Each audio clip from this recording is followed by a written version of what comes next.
I'm just now realizing I didn't turn my lights on for my green screen. Oh. Turn it down just a little bit. There we go.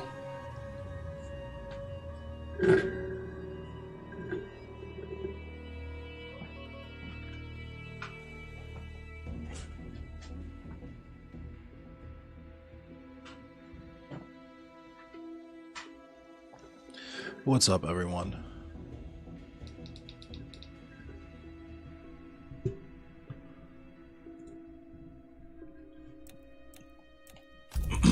It's almost tournament time.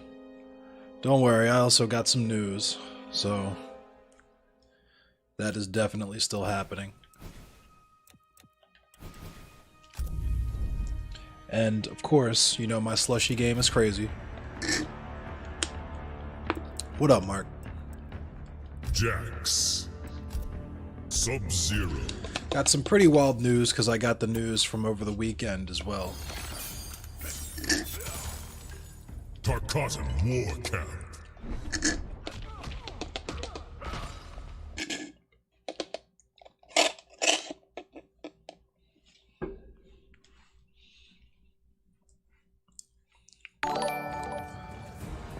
Thank you for the like, Reed. I'm pulling rank.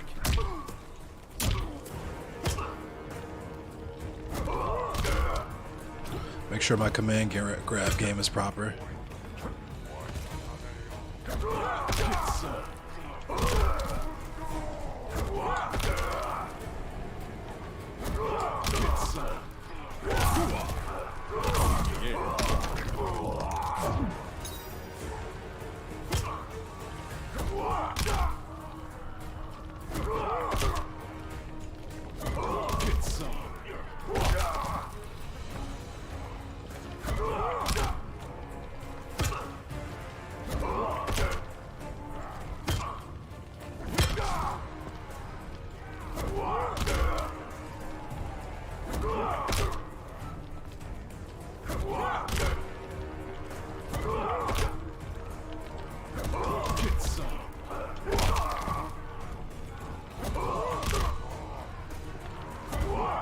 How come I can't?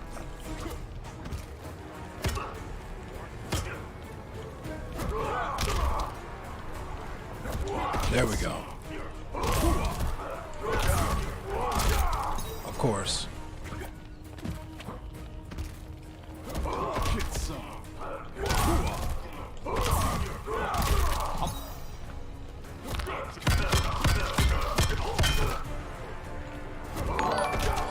Shaking the rust, yeah.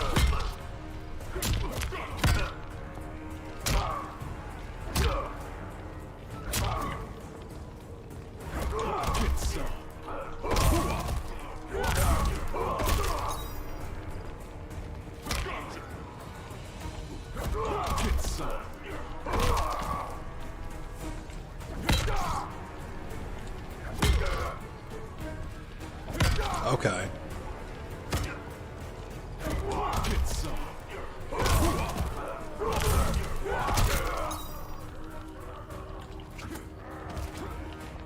What's happening, Justin?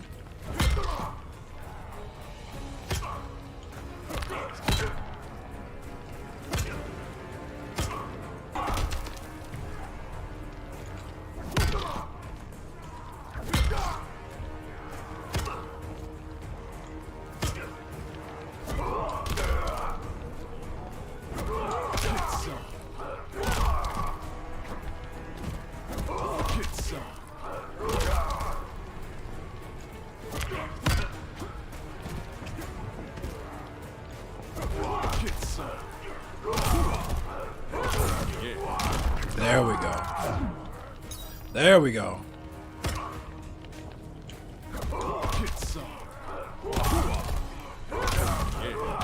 There we go. Now I got it. Okay.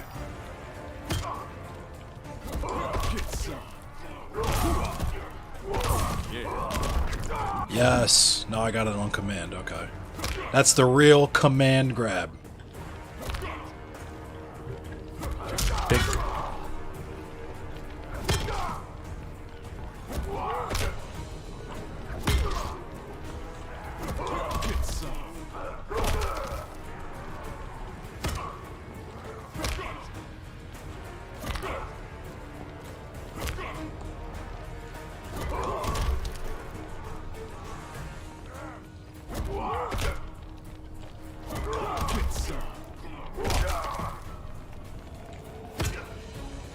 How's everybody doing?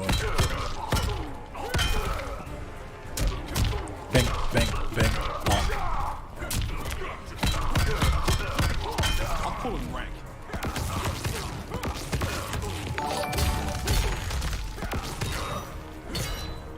Thank you for the like, Sabari.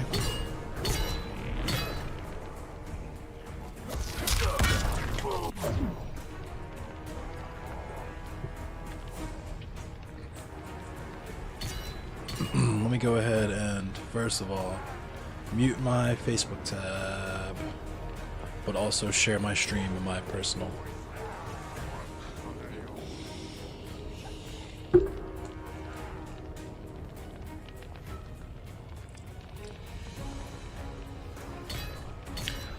View the post. I must view the post and then share it. There we go.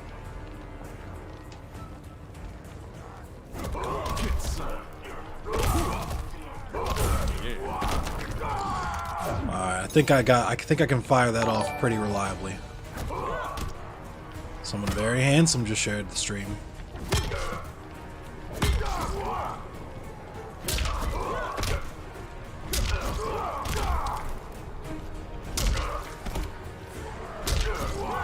What up, Lonely Raccoon?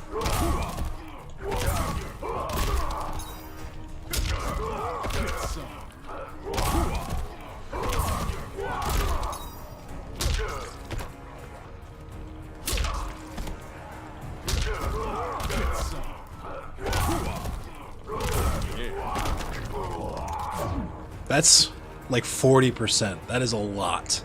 That is a lot.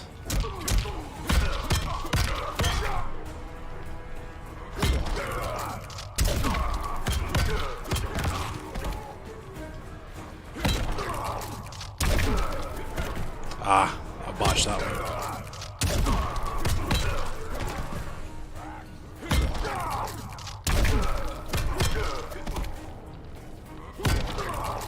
What up, Hassan?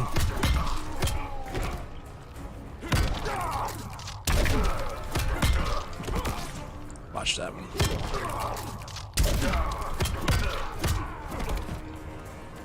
Watch it again.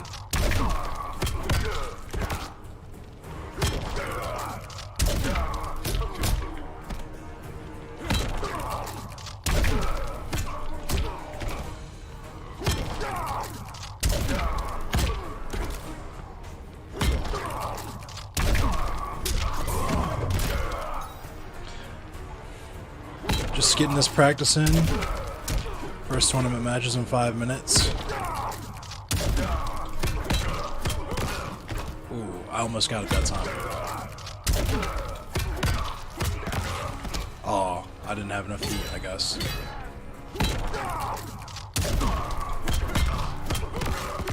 Oh, he fell out of it.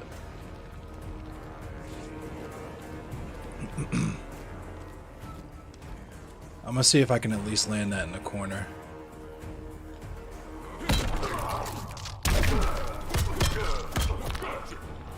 Oh, I mean, that's not what I was trying to do, but it worked, I guess.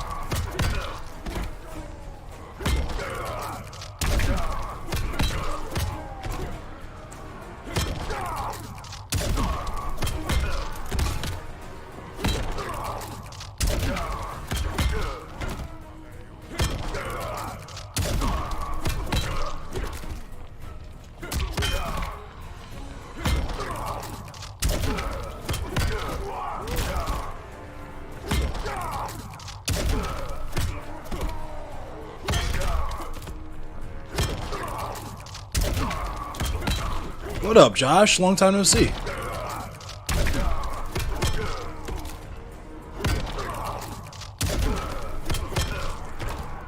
Why is this not coming out?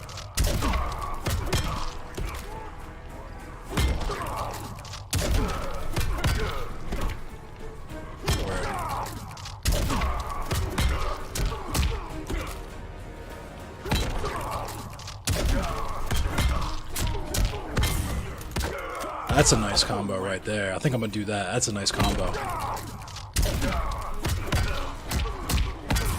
Oh, He fell out of it, but by the time he gets up, I'll still be plus.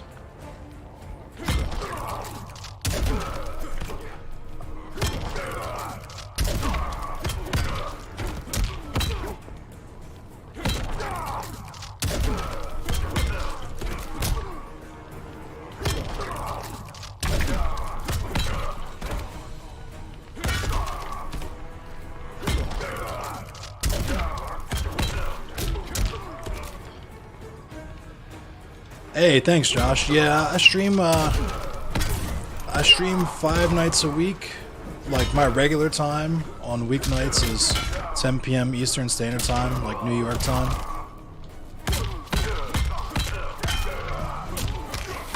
I know you're down under, so I don't know what time it is there. But this is the time I usually stream weeknights every night.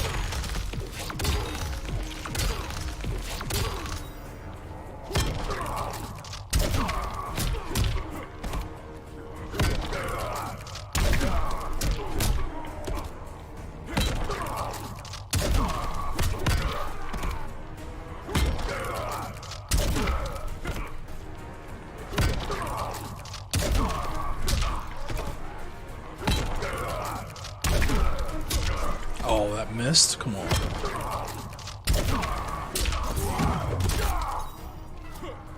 I guess I'm just better off just doing that. I mean, it's not as swaggy as like a 6-hit combo, but it does just as much damage.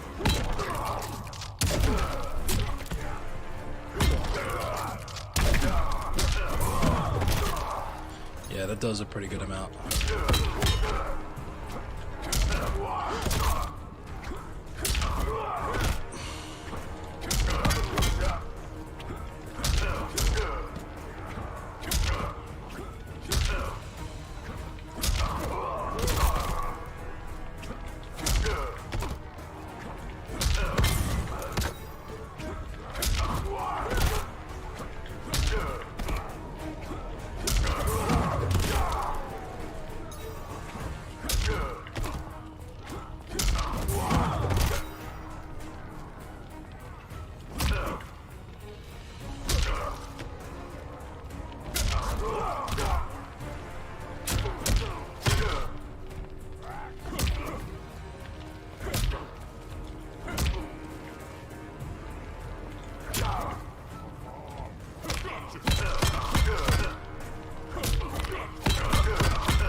Here comes my first tournament match, coming up now.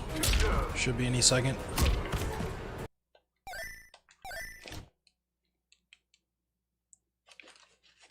Pretty sure I played this guy last week.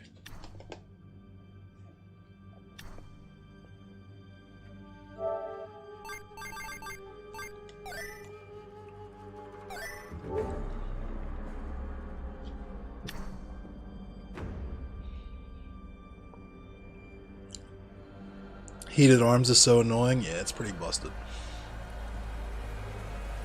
Hit the slushy.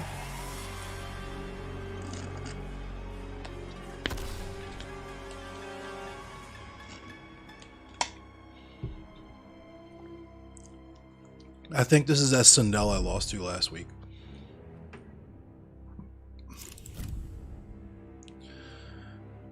Jax's damage Sub-Zero. when he has heated arms is so nuts that I feel like it'd be kind of unfair for him to always have access to that much DPS.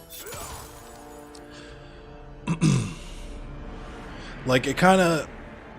The fact that he can't just snowball you, like, with his regular stuff is kind of, I feel like it brings balance to the game, because if he had access to all of his crushing blows all the time, it'd be kind of busted.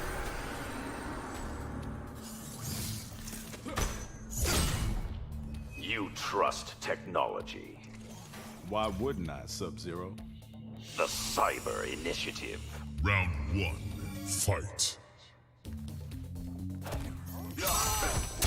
For the Lin Kuei.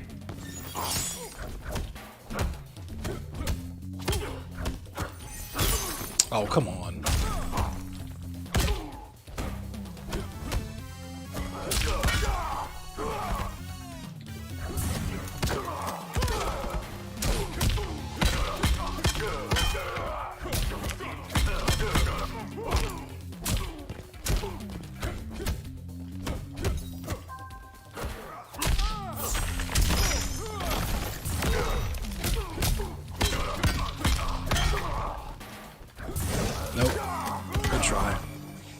He was going for that random slide.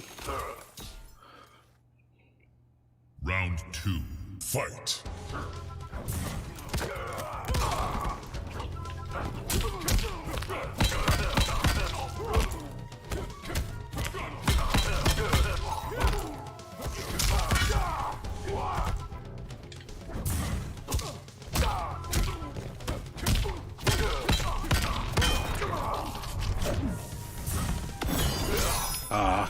He brainlessed it.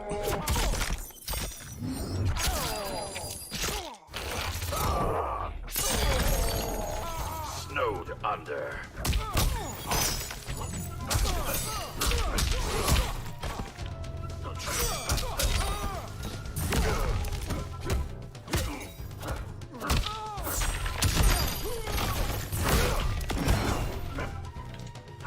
Ah! You call Press the that wrong button. combat? Final round. Fight.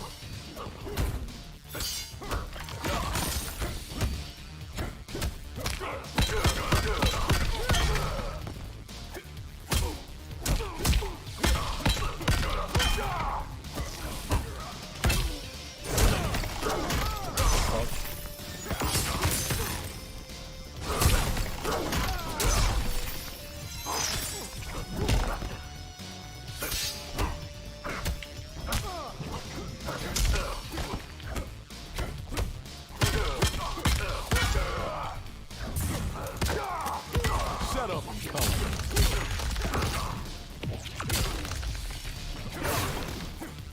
Finish him.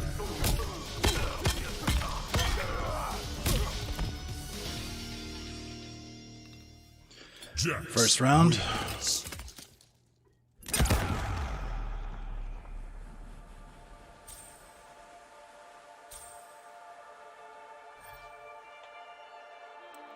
She's gonna pick Sindel now.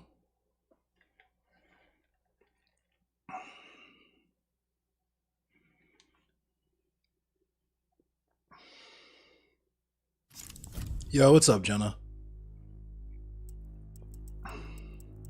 Cetrion. Cetrion, really? Okay.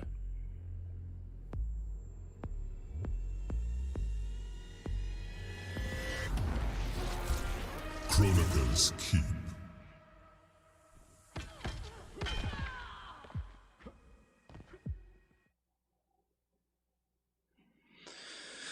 Well, this is a L. Have mercy? Yeah. Sheesh. This is a L for me. Round 1. Fight.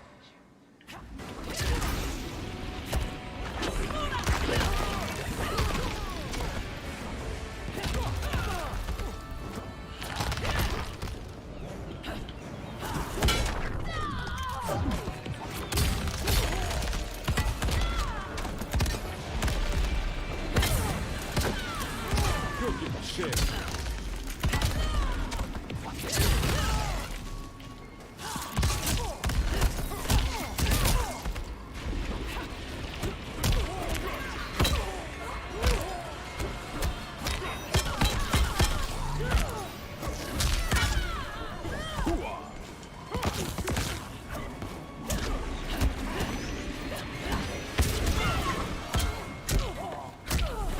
Okay.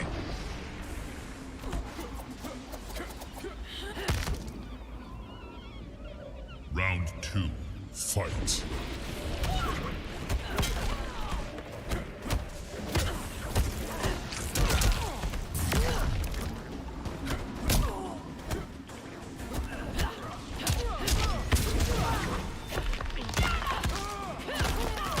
Relent, Jackson.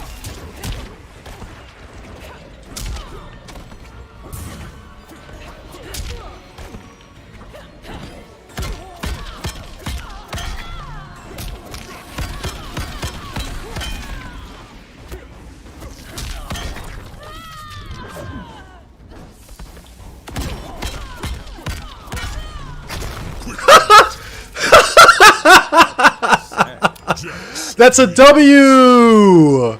Hey! Big W's!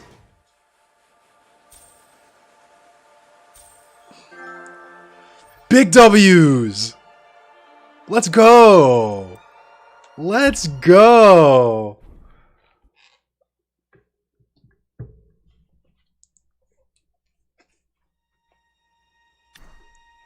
That was not a good Cetrion. That was not a good... I don't know if my pressure was just too strong and my stagger game was too mean, but that was not the type of match I was expecting to have. That was not the type of match I was expecting to have. So, with that done, let's go ahead and talk about some news, since we got about 20 minutes now until the next match. So... let's see. What do we got first as far as news goes? Let's see. I'll cover one of the first things I saw over the weekend. Was a police shooting in Portland. So and this, mind you, this happened during a protest in Portland, I believe. The Portland Police Bureau has confirmed the man police killed on Friday in Lents Park was Robert Douglas Delgado, 46, a Portland native. He's like a stray puppy just looking for somebody to take him in, said Jennifer Fahey, a longtime friend of Delgado's who often let him stay at her house and made sure he was taken care of. That's what we try to do, but he wouldn't stay at my place for too long. He's always on the go. Thank you for the like, Wayne. Delgado was shot and killed by Portland police officer Zachary DeLong Friday in southeast Portland's Lents Park. The Portland Police Bureau said DeLong and other officers responded to a call for a white man pointing a gun in the park. So I guess it wasn't during a protest. Responding officers followed less lethal 40 millimeter munitions at Delgado before DeLong shot and killed him. DeLong, an 8-year veteran of PPB assigned to East Precinct, is currently on administrative leave while PPB investigates the shooting. So that means he's on desk duty. He's still getting a paycheck, still getting everything. He just doesn't have to actually do any real actual work while they sort this out. Keep him out of the public eye, while they fix their PR. PPB has not confirmed if a weapon was recovered at the scene, so that means no. Because if there was, they would have told you. Fahey said Delgado had suffered from mental health issues for as long as she's known him, but that he was never dangerous, naturally. She said Delgado, who was unhoused, was frequently beat up or had his belongings stolen by other people on the street. He often thought other unhoused people were undercover cops. He's had such a hard life, she said. He's always thinking the cops are after him, the CIA, the feds. He was so scared of cops. So it sounds like he had a little bit of schizophrenia happening there. She said Delgado was well known in the neighborhood, according to police. They know he doesn't have any weapons, she said. He's always out here. He's always involved with the cops. Attempts by friends and family to get Delgado help were hampered by his mistrust of institutions, but Fahey remembered him as a good person who happened to have some issues. But who doesn't, she asked. He didn't deserve that, and that's the correct opinion to have. Multnomah County District Attorney Mike Schmidt released a statement Saturday saying his office is in the early stages of a criminal investigation against the officer and that it's important for them to be methodical and not rushed. It is expected that this case will be presented to a grand jury to determine whether the use of deadly force was a legal act of self-defense and or self-defense of others, Schmidt said in the statement. We remain committed to an open and transparent process. 8 hours of the shooting. Schmidt also condemned the deliberate and criminal actions of individuals rioting in downtown Portland on Friday night, and said those cases will be reviewed when they are referred to his office by PPB. Okay, so I guess I was accurate before. There was protests happening in Portland, but I guess not where this person was. So it's pretty crazy to me that there was protests against the police happening, and even during the protest, the police were brazen enough to just shoot and kill a mentally ill homeless person in the middle of a park.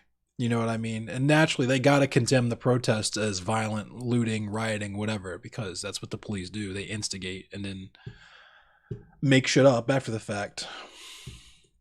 So that's that. This story is pretty vile. So let's check this out. Fairfax seeks to dismiss 400 convictions in cases brought by one officer. DC firefighter convicted of drug case seeks freedom in arrest by former officer Jonathan A. Freitag. Jonathan A. Freitag. Wow, that guy arrested me. That's crazy to see that name. I guess he moved to wait a minute. Let's see here.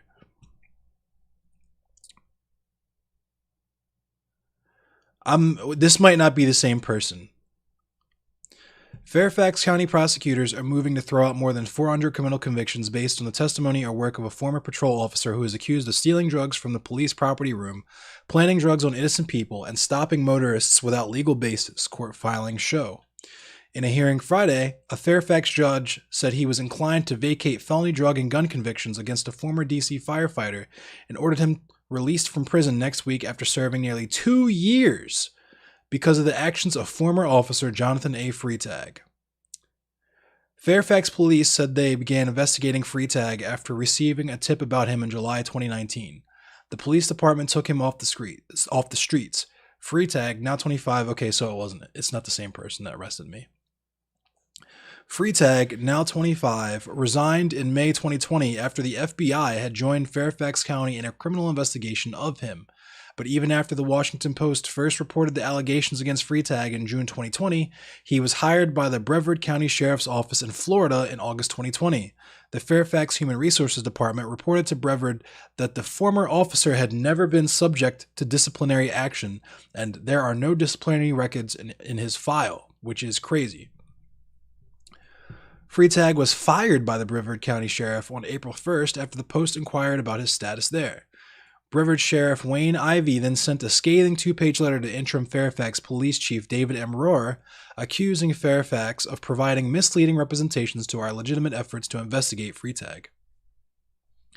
Ivey said it was outrageous that an individual such as Mr. Freitag, with a history of alleged misconduct at the Fairfax County Police Department, had become a member of our agency and placed in a position that may have negatively impacted our citizens due to your agency's misrepresentations.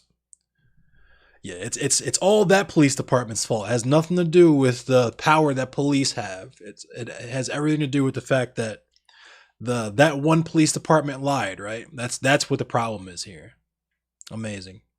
Fairfax County's Human Resources Department provided Freitag with a letter soon after his resignation, which said, "You resigned from the position in good standing. Your employment was entirely favorable, and you were eligible for rehire." Yikes.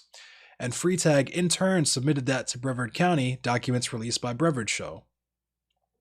Fairfax police said the letter led Brevard to query the Human Resources Department instead of the police department.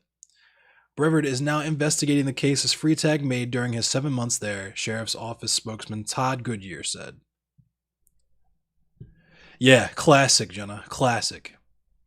Sometimes you just got to plant evidence of 400 people, you know what I mean? It just happens, so, Good cop, bad cop. Just a bad apple. You know what I mean? Just another bad apple. Fairfax prosecutors said Freitag had been involved in 932 total cases during his 3 years as an officer, mostly traffic and misdemeanors, resulting in about 400 convictions. 7 were felonies, prosecution spokesman Ben Schneider said. Prosecutors have dismissed at least 21 cases which were pending, including a case where a man was charged with felony assault on Freitag, but the former DC firefighter Elon Wilson is the only defendant currently incarcerated. Wilson's case would be the first conviction to be vacated as a result of Freitag's actions. Freitag has not been charged with any crimes, but prosecutors said, whoa, wrongful imprisonment? Anybody? Like, come on now, that's, wow. But prosecutors said a criminal investigation of him is ongoing. In phone and text conversations, Freitag denied any wrongdoing because why would he admit to anything? Plead the fifth. No direct evidence of any misdeeds by Freitag was presented in a court hearing Friday on Wilson's case, beyond the documents that the officer falsely claimed Wilson committed a traffic violation as a reason to stop him and search his car. This is all news to me, Freitag said, of the allegations laid out by Fairfax prosecutors.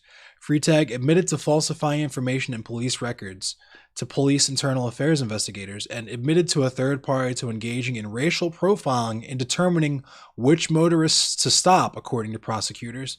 Wow, so just police things, just cop things, I have parted ways with Fairfax, Freitag said. Clearly, Fairfax Commonwealth's attorney Steve Descano has an agenda. I will continue to stick by my word of me doing nothing wrong. Wow, isn't that just like the move? When you do a lot of really heinous shit and the proper investigatory bodies begin to do their investigations on you, you just make it out like it's some huge fucking conspiracy, right? Because of course it's not possible that you would be guilty of any wrongdoing. It's got to be some massive conspiracy to target you and only you, you know? What occurred in this case is a disgrace of monumental proportions, Descano wrote in a court brief, and a stain on the good work of many honest police officers and prosecutors, like those people exist. The conviction and sentence in this matter were unjustly obtained, and if left uncorrected will undermine confidence in our system of justice. As if there's any confidence in the system of justice whatsoever, because it's meant to protect and uphold specific people, or rather, it's meant to protect capital. But anyway, after Friday's hearing, Descano said Wilson had a 5-month-old baby when he was arrested and had been a valued firefighter. So he's missed 2 years of his child's life locked up because this police officer lied and put him in jail. Absolutely amazing. I just want to apologize to Elon Wilson and his family for what they've endured because of the failings of the criminal justice system, Descano said. This is a lot. Troubled officers leave. I guess I'll just go back to, because I think the tournament will I think my next match will have come up by the time I finish reading this, but we'll see. Troubled officers, I have some more news, so stick around after that match. Troubled officers leaving one department and then turning up at another has been cited by justice reform advocates as a problem with policing. There is a national database of decertified officers, and Virginia has one too, but Freitag resigned before he could be formally decertified. Naturally. Beginning last month, Virginia toughened its criteria for decertification against officers who resign for an act that compromises an officer's credibility, integrity, honesty, or other characteristics that constitute exculpatory or impeachment evidence in a criminal case. But they adjusted them, and now I can't hear anything out of them. Okay. Internal police records provided by Freitag's lawyers show he was the subject of 5 internal affairs inquiries in 2018 and 2019, including 2 involving his allegedly sloppy handling of traffic stops, but no complaint was filed in the traffic stop involving Wilson, who was pulled over by Freitag near a recording studio that had been the scene of violent incidents. So I guess that's all the information we need to know what color this person was. When Freitag searched the car during the April 3rd, 2018 stop, he found a handgun, marijuana, and a bag with more than 450 tablets of oxycodone in the glove compartment, court records show.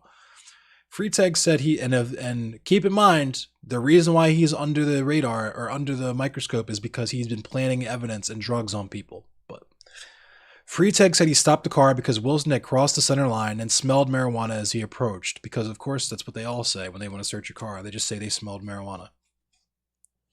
Wilson said the drugs and gun belonged to his passenger, a juvenile whose charges were later dropped. Naturally, Wilson, then 23, was charged with drug dealing, possession of a weapon while possessing drugs, contributing to the delinquency of a minor, and failure to maintain control of his vehicle. He was immediately suspended by the D.C. Fire Department. Facing a possible 10-year sentence on gun and drug charges, Wilson entered a plea and was found guilty. So that's the crazy part. He probably couldn't afford a good lawyer, right? And the public defender, who doesn't give a fuck because he sees dozens of cases, you know what I mean? He was just like, yo, just take the plea deal because that's the least troubling thing that you could possibly get. Took a plea, was found guilty for a crime that he did not commit, right? Spent 2 years wrongfully imprisoned behind that shit. Amazing. That's your justice system at work, American citizens. That's what your tax dollars pay for. He was sentenced in July 2019 to 3 years and 1 month in prison. Descano said Wilson might have been innocent of the charges because the passenger admitted the drugs and guns were his, but faced with 10 years in prison and a newborn at home, he said Wilson's decision to enter a plea was understandable.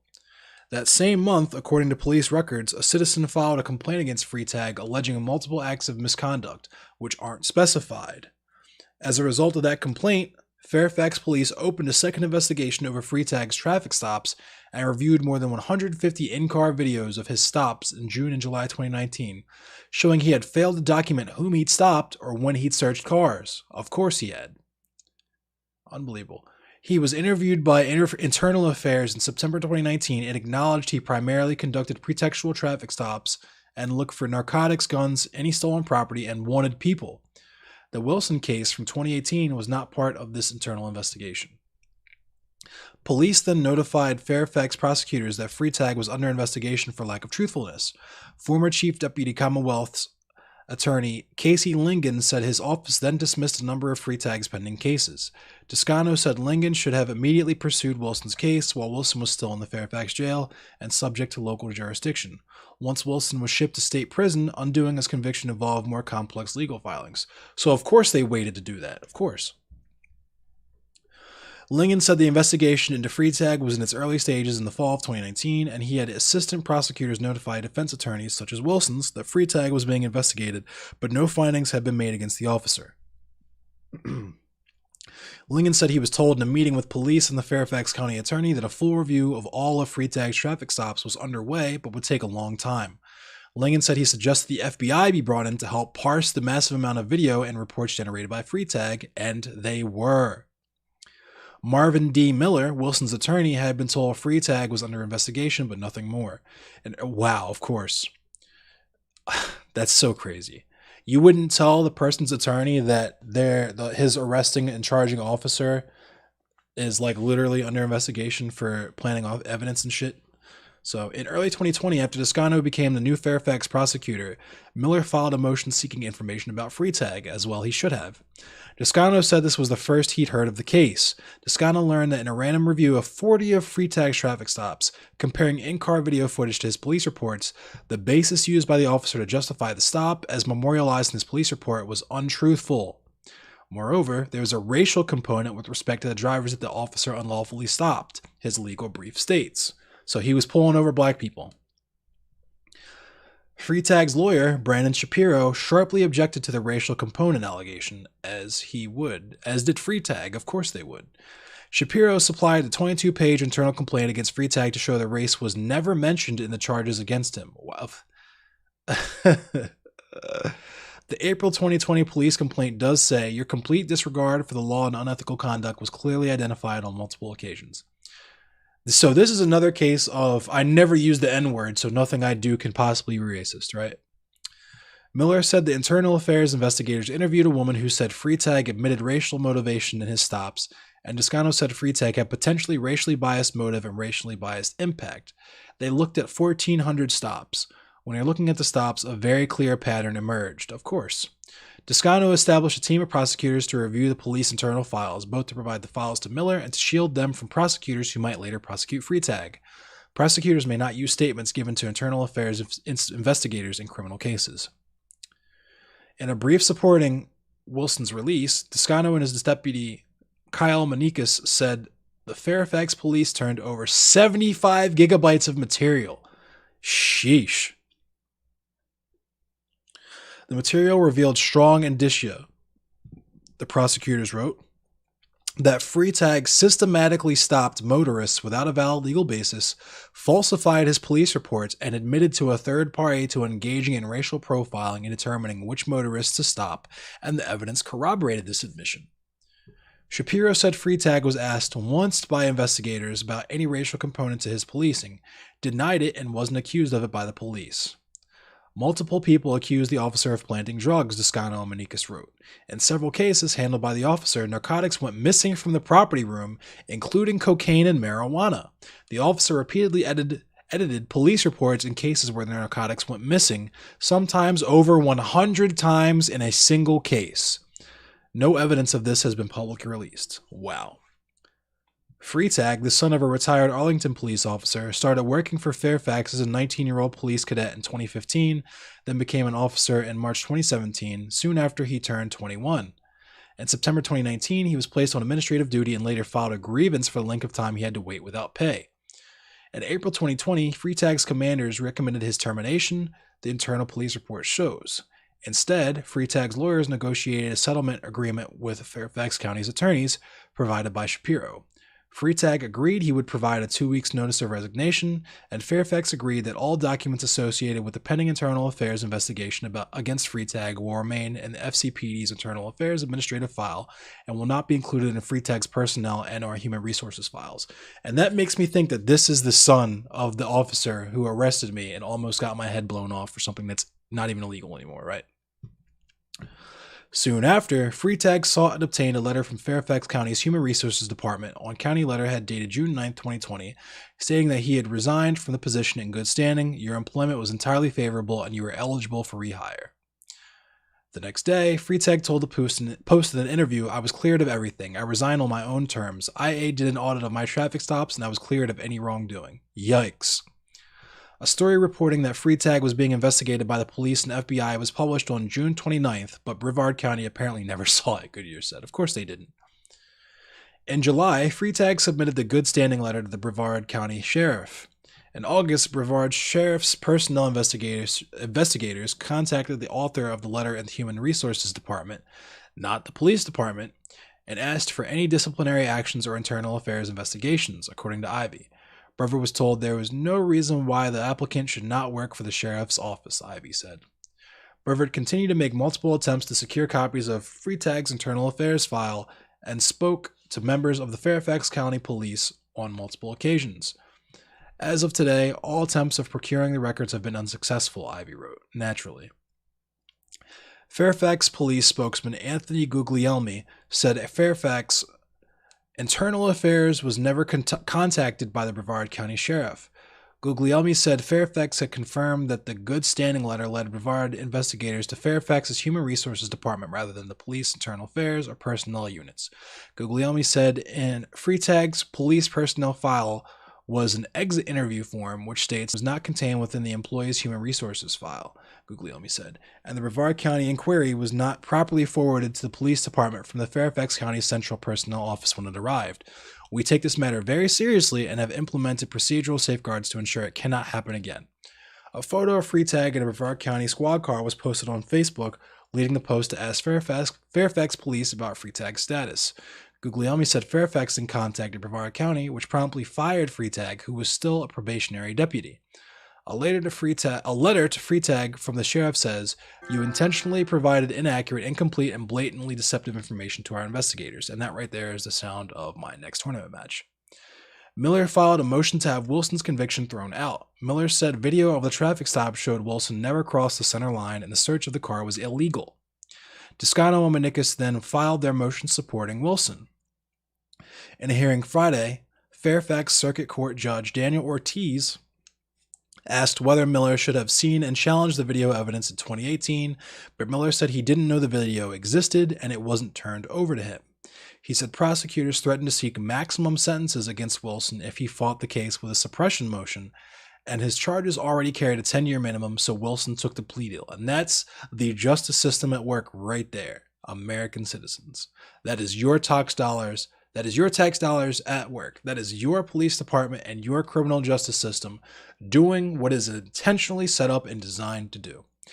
We're going to do everything in our power, Toscano said after the hearing, to vacate these cases, handled by Freetag, noting that Virginia law does not even conceive of this being a necessary step. Unfucking believable.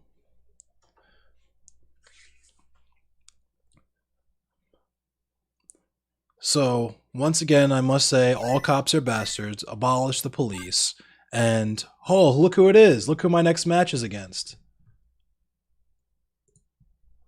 It's Blackout.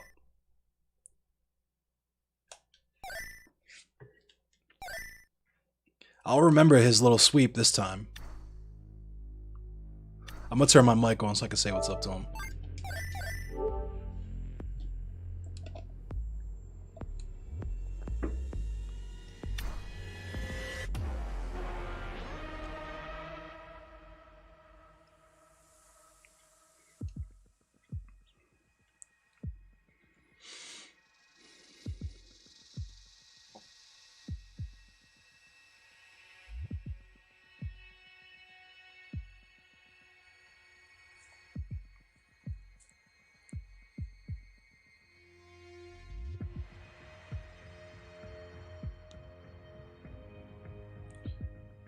Matches against him are always good.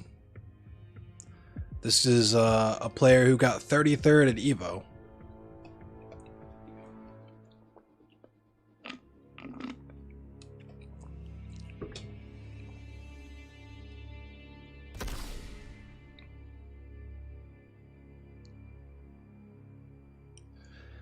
We meet again.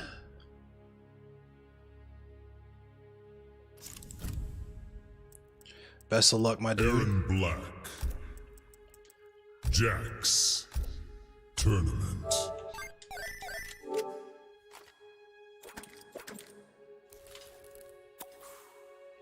I'm sure he's probably streaming right now. If you want to go check him out, M2S_blackout.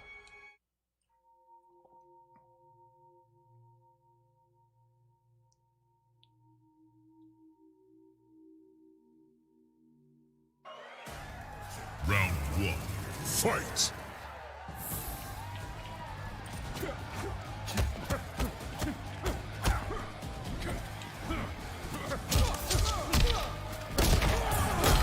Ah, he got me.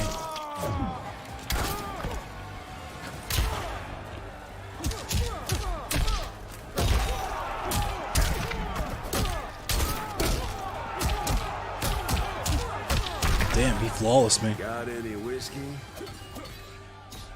Round 2. Fight.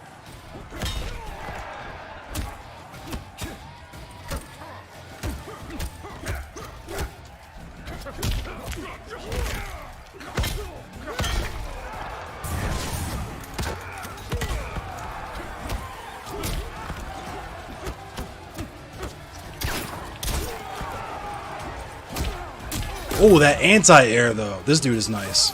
This dude is nice.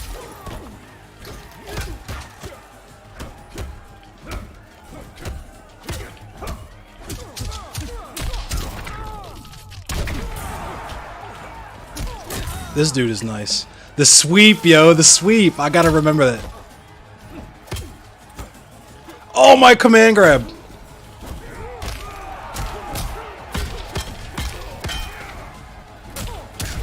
Wasn't expecting it. This dude is nice. This dude is mad nice. Aaron Black wins. He downloaded me after our last match, I guess, because he beat me a lot quicker than I. We actually went back and forth our first match, but I guess he downloaded me between now and then. Round 1. Fight.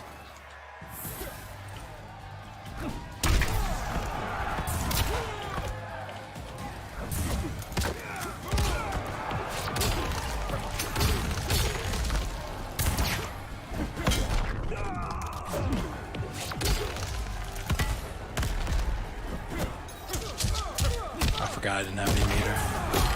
I don't know why I did that. That's a good read for him, though.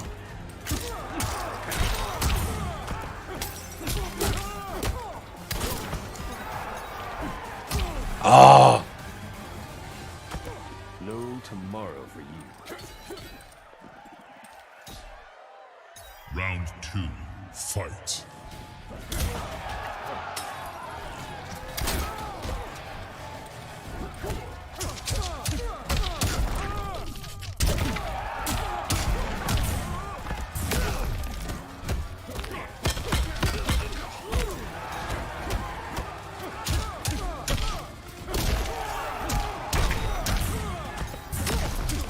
I should have did up too. Damn, he fucked me up. He fucked me up this tournament. Wins. Damn, dude, you downloaded the shit out of me this tournament. Good games, bro.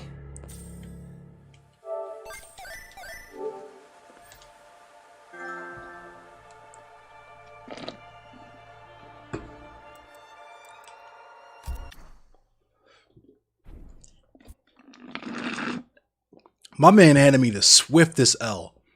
That was the craziest L I've ever taken on this damn game. Alright, so let's go back to the news. Sheesh. That's news right there. I was just clapped in broad daylight in front of an audience of 7 people. Black on black violence. Black on black crime.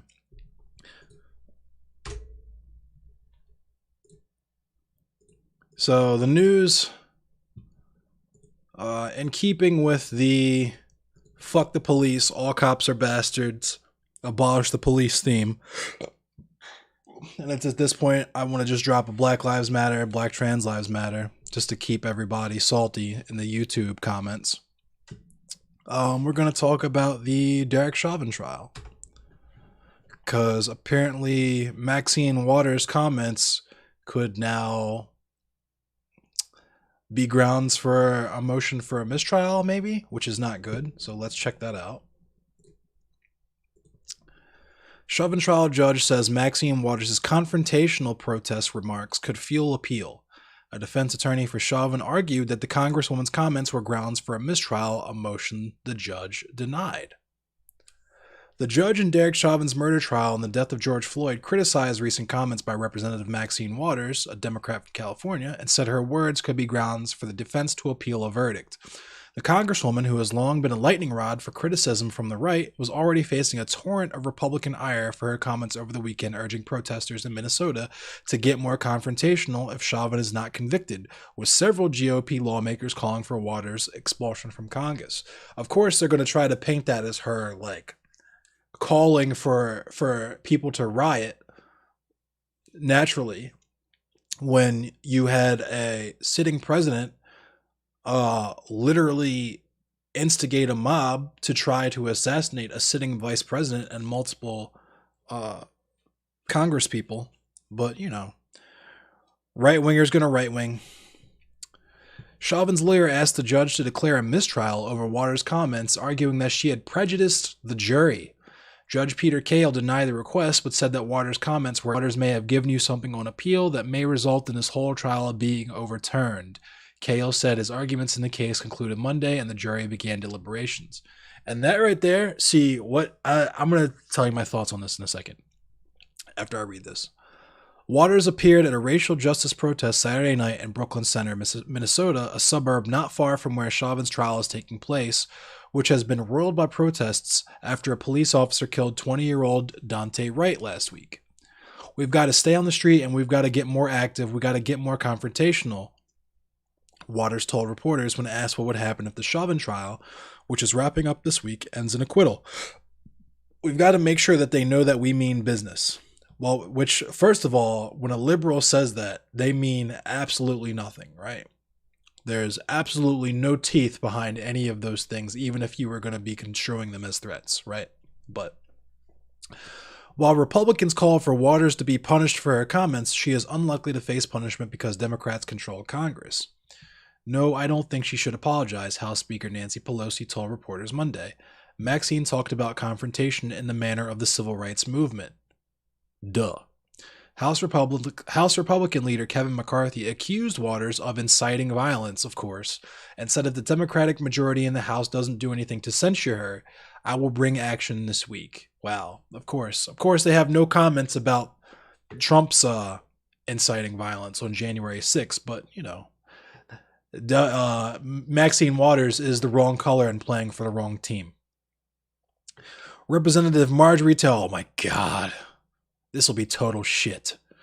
Representative Marjerie Taylor Meme, a Republican from Georgia, who herself has been the subject of calls to be removed from Congress, introduced a resolution to expel Waters from the House. Here we go. Marjerie Taylor Meme out here memeing. God damn it. A Republican from New York called for Waters should to be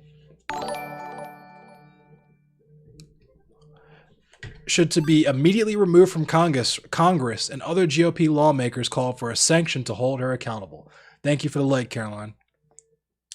Representative Waters is a danger to our society, said Green. Marjerie Taylor Meme is saying that Representative Maxine Waters is a danger to our society. Who is Marjerie Taylor Meme, who was accused of helping encourage a deadly attack on the U.S. Capitol in a statement. Of course. Waters responded to Meme's criticism by calling it a distortion of her remarks. I am not worried that they're trying to continue to distort what I say, Waters told the Grio. This is who they are and this is how they act, and I'm not going to be bullied by them. Bravo, Maxine Waters. Bravo. Auntie Maxine, always with that mean auntie energy. Conservatives saw her comments as an encouragement for more violence and rioting, because of course they did, but they never saw anything that Donald Trump said or did on January 6th as inciting any type of violence or rioting, because, I don't need to say it. Waters' allies say Republicans are trying to distract from right-wing violence like the January 6th riot at the Capitol by picking another fight with one of their go-to targets. Duh.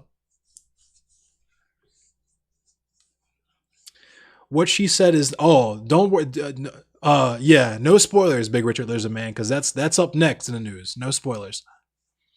What she said is nothing new. She has always said the same kind of thing. She has always stood up for the downtrodden, said Reverend Jewett Walker, a politically connected African-American pastor in Los Angeles who has worked with Waters for years. There are people who do not like that. In 1992, a year after Waters was first elected to Congress, her South Central Los Angeles district exploded after the acquittal of the white police officers who beat black motorist Rodney King. And since we're on the subject of the officers who beat Rodney King, almost all those officers got promotions. That's part of the reason why our boy, the man, the myth, the legend, Chris Dorner, did what he did. If you don't know who Chris Dorner is, Google him, look him up, read his manifesto, learn him, love him. While other politicians denounced the riots, Waters questioned whether it should even be called a riot. If you call it a riot, it sounds like it was just a bunch of crazy people who went out and did bad things for no reason, Waters said at the time, according to the Los Angeles Times. I maintain it was somewhat understandable, if not acceptable, so I call it a rebellion. Maxine Waters. Republicans have long used Waters as a boogeyman to help them raise money and to excite their base, and as a wedge to try to convince moderate swing voters not to support other Democratic candidates in battleground districts. Now in her 15th term in Congress, Waters herself has never faced much of a political threat in her overwhelmingly Democratic district, where she regularly wins re-election with over 70% of the vote. Imagine that. Imagine that. Big Richard Spoily Man. For decades, Congresswoman Waters has been one of the most outspoken women leading the fight for justice, said Amy Allison, who founded the group She the People, which works to advance women of color in politics. She will not be deterred, and neither will Americans who are demanding more accountability from our criminal justice system. She's such a lightning rod, though, that her Republican challenger last year, Navy veteran Joe Collins, raised a whopping $10.6 million, and he went on to outspend Waters more than 5-1, according to campaign finance reports. Even though Collins lost that bid 72 to 28%, he has already raised more than $500,000 for a rematch in 2022. And I should at this moment point out that all of that, not all of it, but probably a very significant portion of that money, the lion's share of that money probably came from contributors who do not live and do not vote in that district, right? So, and you see how much of a fucking difference that shit made. He still got teabagged 72 to 28%. So, get fucking wrecked. Anyway, Maxine Waters is a complete disgrace to the United States and to South LA, Collins said on Fox News Monday in an appearance likely to garner even more donations. Naturally. Collins called on Congress to remove Waters from office by invoking a clause in the 14th Amendment to the Constitution that disqualifies federal office holders who have engaged in insurrection. Yo, what? What? Why would you do this? Why would you do this? Why would you even bring that up? Knowing that January 6th happened. Why would you do this? It's the same clause that liberals wanted to use to prohibit Trump from running for office again after the Capitol riot and to expel Green, an effort Waters supported. Of course! Of course! I'm sick! On MSNBC Sunday, Waters defended her rhetoric. I wanted to be there kind of as Auntie Maxine, to show them that not only do I love them and support them, but they can count on me to be with them at this terrible time in all of our lives, she said of her trip to Minnesota. Auntie Maxine is the moniker the 82-year-old lawmaker embraced when she became an early hero to young progressives opposed to former President Donald Trump. She was one of the first Democrats to call for Trump's impeachment, frequently accused Trump of being controlled by Russians, yikes. The featured post on her Twitter account is still a 2017 meme with the hashtag Kremlin Clan. Yikes.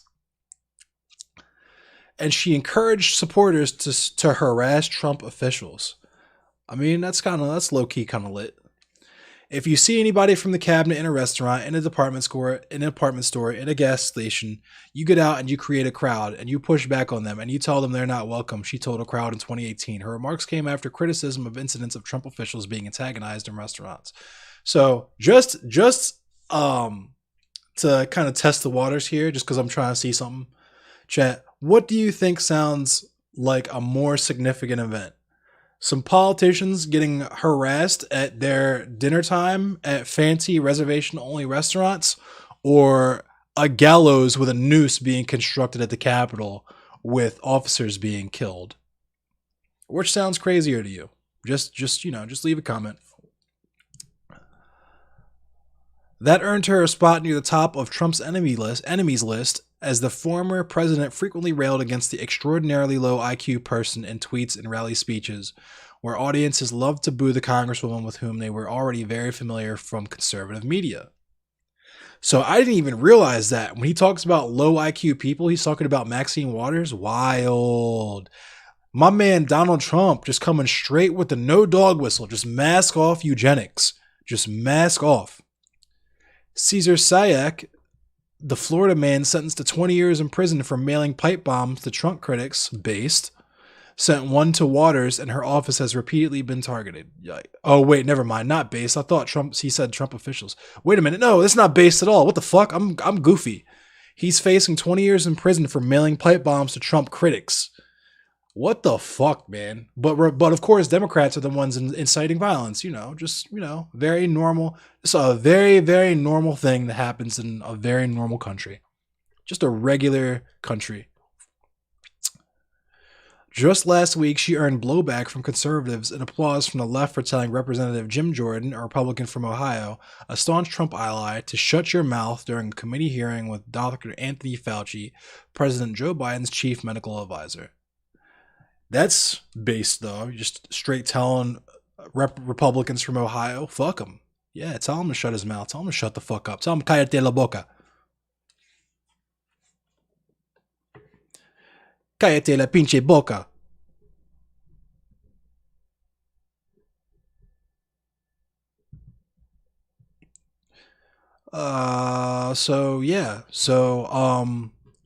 What I take from this is that they were already planning on acquitting Derek Chauvin, but they're just going to fuck around and say that Maxine Waters' completely liberal and non-aggressive comments have somehow prejudiced the jury and announce a mistrial. So that's probably going to happen, I think. Or some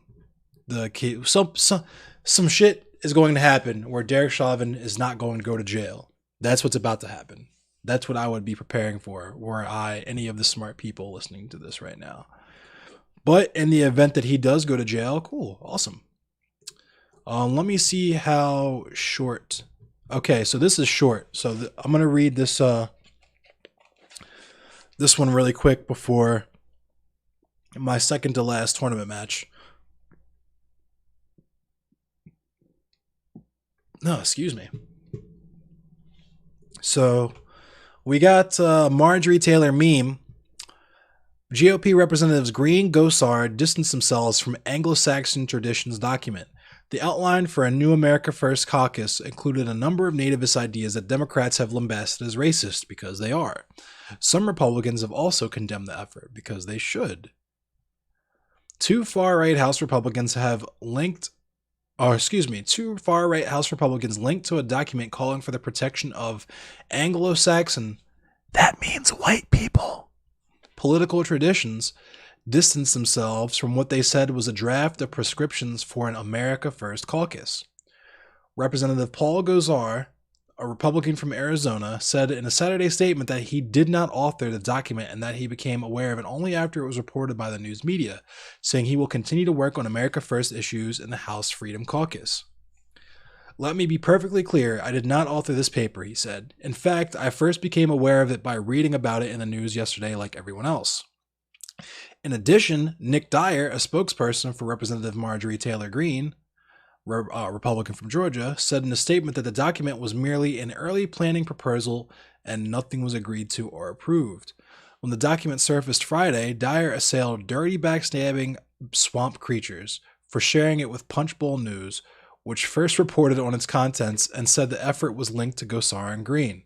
Be on the lookout for the release of the America First Caucus platform when it's announced to the public very soon, he said. Green released a statement Saturday saying the platform was a staff-level draft proposal from an outside group that I hadn't read.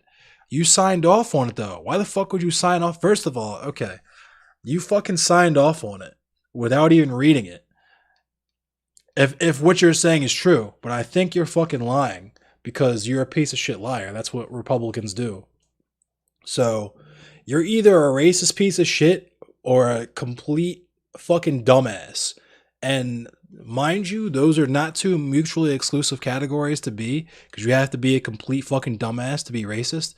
But like, it's another level of stupid to fucking sign off on some shit that you didn't even read and then find out a day later like, oops, this is kind of hella high-key racist. Maybe I want to backpedal on that a little bit. Ridiculous, dude.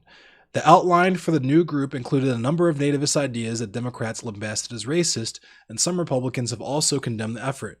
The 7-page organizing document, which includes the group's name and a logo, says, America is a nation with a border and a culture, strengthened by a common respect for uniquely Anglo-Saxon political traditions. They're talking about white people and fucking like Greek art and fucking columns and colonnades and fucking obelisks, which is in itself, like, obelisks are stolen from the Egyptians, right? But let me tell you what American culture is.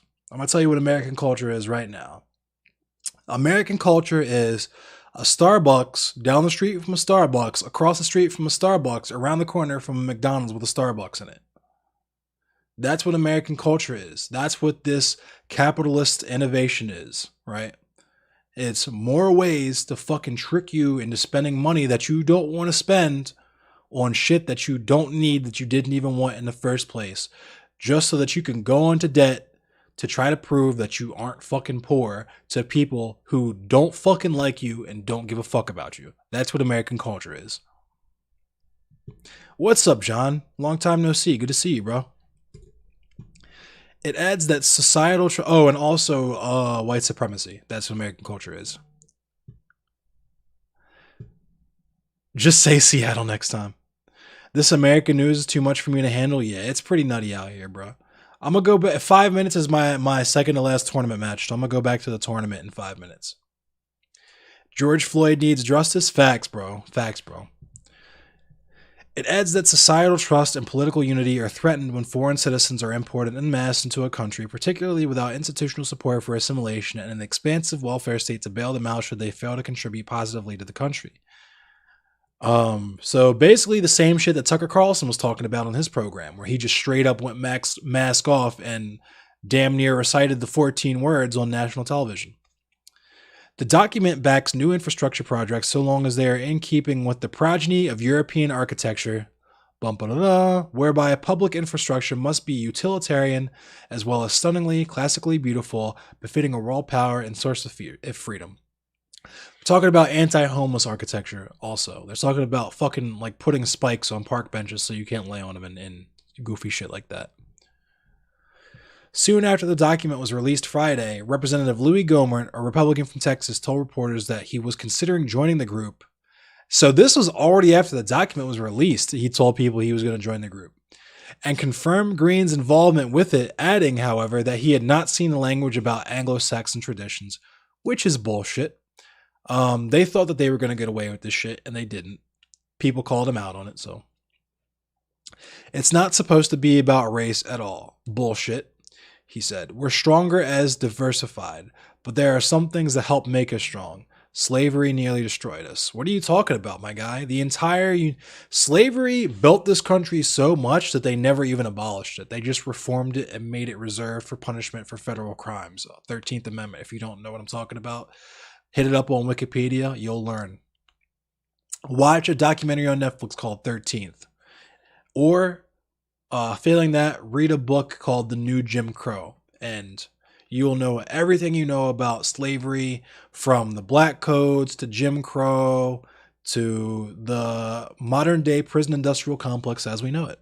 So, Gosar and Green have faced backlash this year. Green for her promotion of conspiracy theories, which led Senate Minority Leader Mitch McConnell, a Republican from Kentucky, to condemn her for her spreading her loony lies, and the Democratic-controlled House to remove her from committees in February, and Gosar for speaking at Stop the Steal, promoting the January 6th rally ahead of the Capitol riot and spreading falsehoods about the 2020 election, naturally.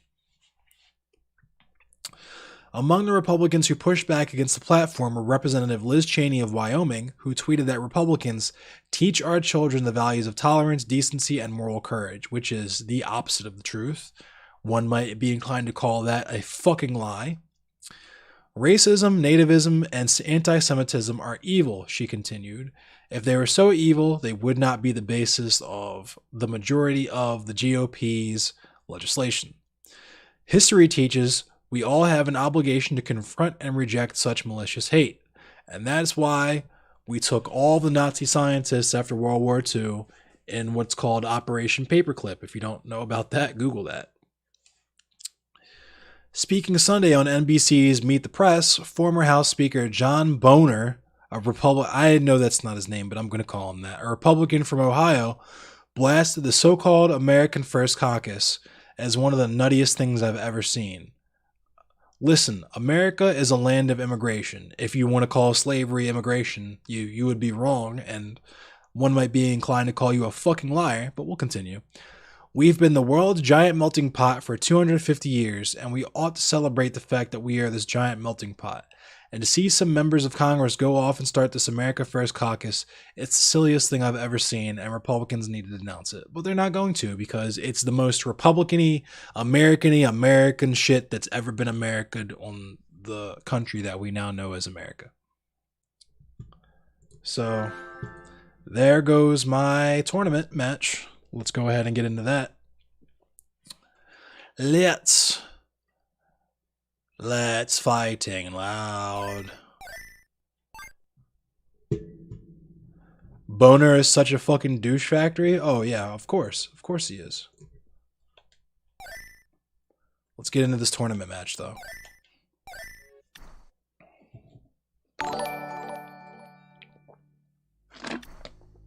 Thank you, Xavier Ratcliffe. I appreciate you.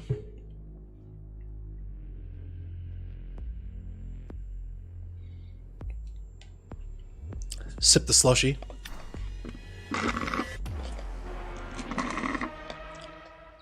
I got more root beer, but I fucked up and bought the sugar-free root beer.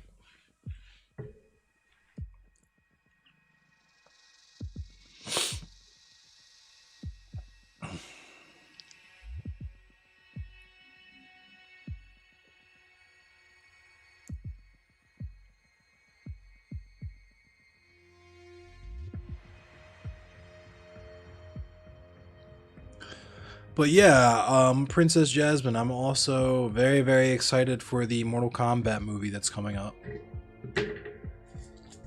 Very, very excited. I'm kind of upset about how they did my boy Jax with his arms getting duffed off of his body by Sub-Zero in like the first 15 minutes of the movie, apparently. But, you know, I guess that has to happen. It pisses me off because you Zoomers out there, I'm gonna go full boomer for a second and talk to you about old school video games, okay? So when Jax first entered the scene, I know you Zoomers view Jax as the swole black dude with the metal arms, but when Jax first came out, he was just the swole black dude in the karate pants and the combat boots, right? And he would just duff the shit out of people. He would just fucking just beat the brakes off people just because he was just swole and beefy and had hella soul. He was swole with the soul. And then in Mortal Kombat 3, that's when he got the metal arms. And that's just kind of the look that he's stuck with since.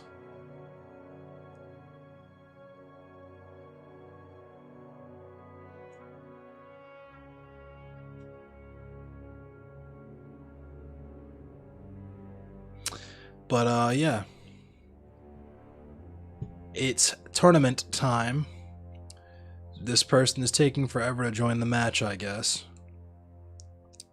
Hope everyone's having a good night. Hope everyone's healthy and safe and, you know, got food in their belly. Having a good time. Hope you're enjoying the stream. The news is kind of infuriating, but I hope aside from that you enjoy my commentary and you enjoy my tournament matches. I got absolutely fucking blown out against M2S Blackout, and that's just kind of proof positive that I really should play this game more and lab more. Excuse me. But yay. You win some, you lose some. That first match was my first tournament quitality in a few weeks. I'm not going to say it's my first tournament quitality ever. I've definitely gotten quitalities in this game in tournaments before, but it was my first one in quite a while, for sure, I would say.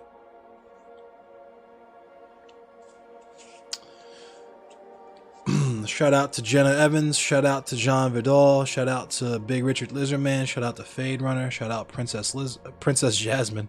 I was gonna say Princess Lizardman. Shout out Princess Jasmine. Shout out Hassan, thanks for coming and hanging out for a minute. Shout out to Lonely Raccoon, shout out Josh Corey, shout out Justin Gerdern.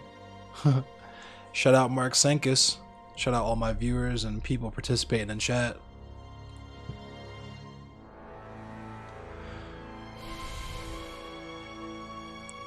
Shout out to all my new followers. Shout out Xavier Ratcliffe.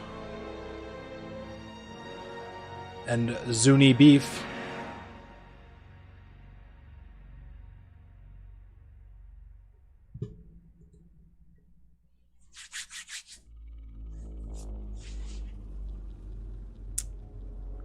You missed it. It was, I mean, it was pretty funny. He quitality'd before I could get my brutality off on him. And thank you, Jen. I appreciate you. I'm glad you think I'm awesome. Because not everyone thinks I'm awesome. Sometimes I think I'm awesome, but not always.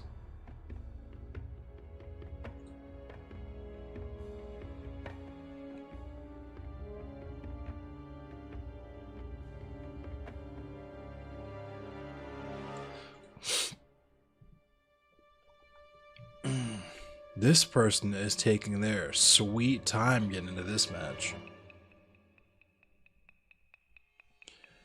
This might be another case of, I might get another no-show. I really hope I don't, especially after taking the L that I just took from my last match, but...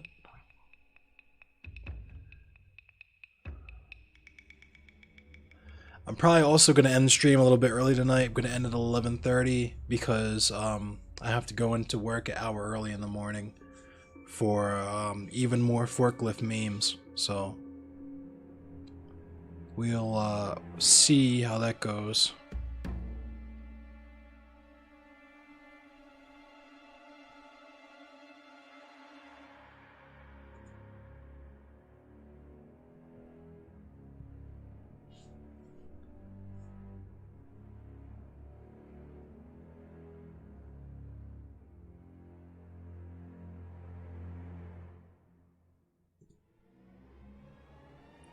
What's my gamer tag? Endless Cemetery.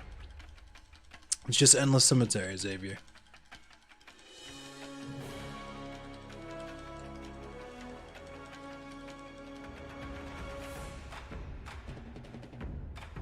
Here we go. There's the match.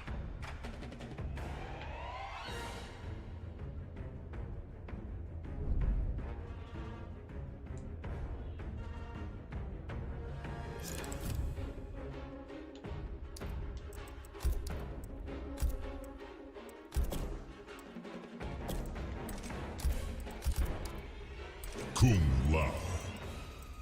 My man picked Kung Lao.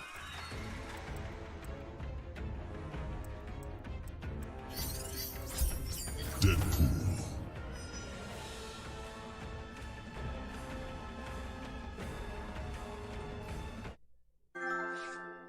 Hey, I'll accept that in a second after I finish this match.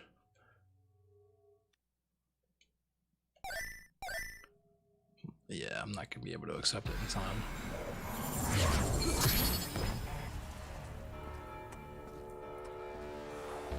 You're simply too slow. I'll also accept it You're privately. too cocky for me to Yeah, let it thank you, go. Xavier. I'll accept it privately so At people least don't it's all see your gamer tag and spam you. Round 1. Fight.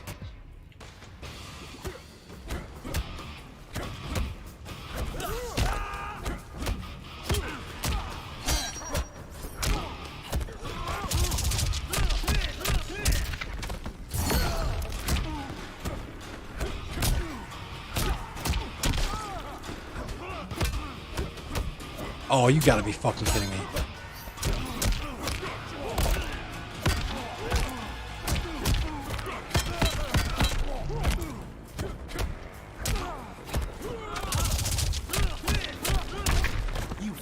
Oh.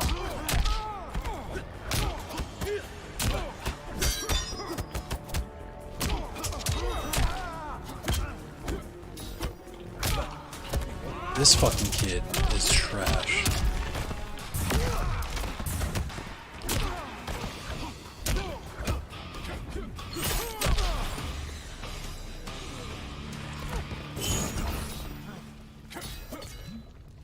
Round 2.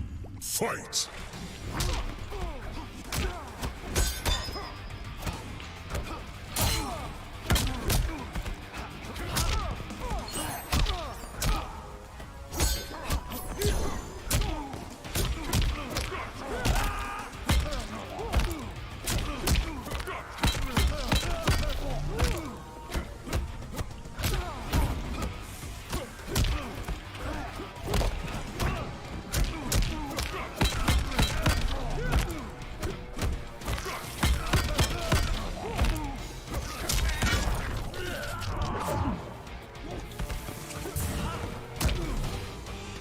Yeah, the down 3 and 4 is all they're doing. Yeah, it really is. Final round. Fight. Dive kick, dummy, dummy. We punish that.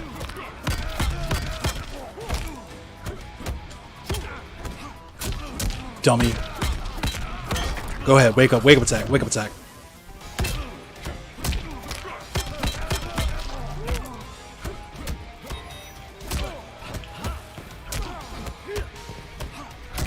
What is this kid doing?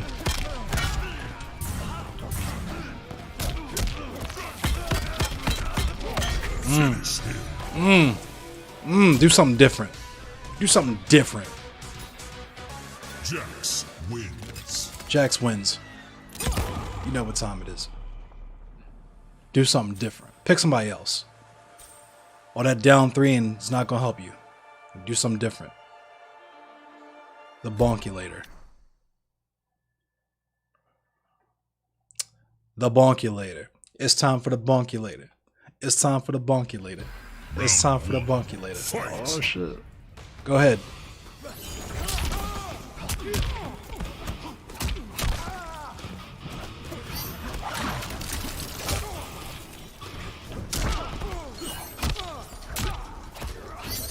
This kid is trash. This man loves pressing them buttons.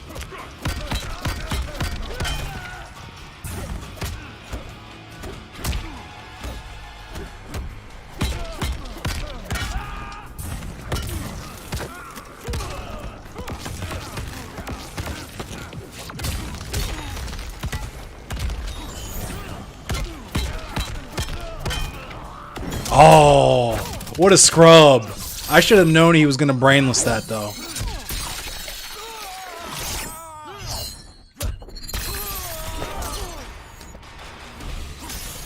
That's why I didn't use my crushing blow. I should have known he was going to brainless that. Fight. Stop it.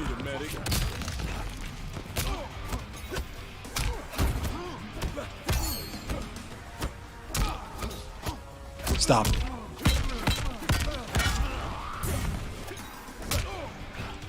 Stop it.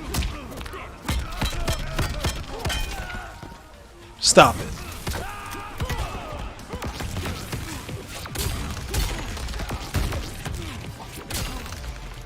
Stop it. Stop it. Man, what are you gonna do? Final round. Fight!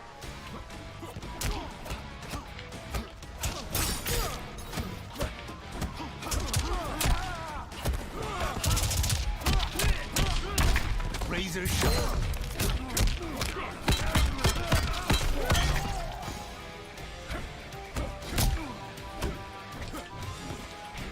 Stop it. Stop it.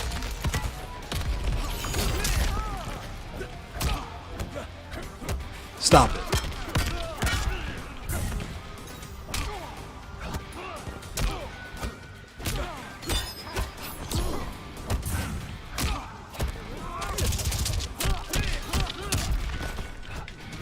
Stop it. Where's your fatal blow, bro? Where's your fatal blow?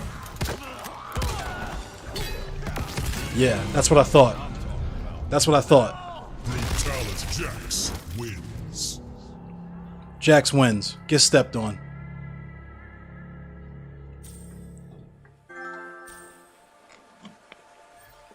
Match result final. Let's go.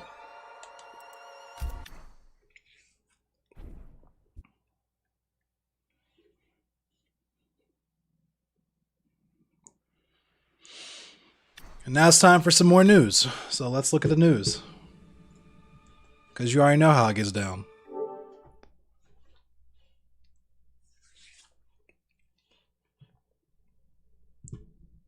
Yes, the MK3 fatality. You love to see it. You love to see it.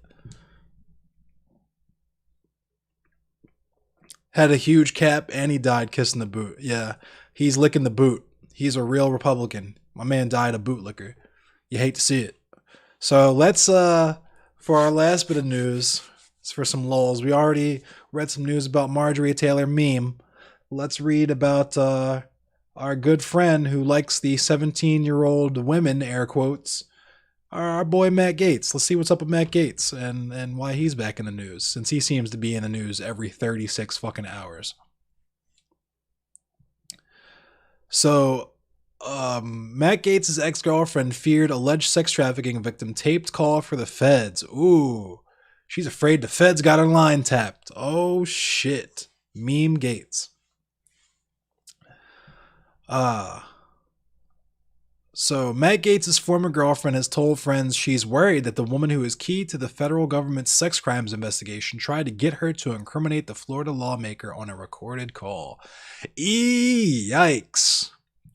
The revelation raises the possibility that federal prosecutors have two top cooperating witnesses, the woman who was an alleged sex trafficking victim when she was a minor, and the Gaetz associate already indicted for that crime, former Seminole County tax collector Joel Greenberg.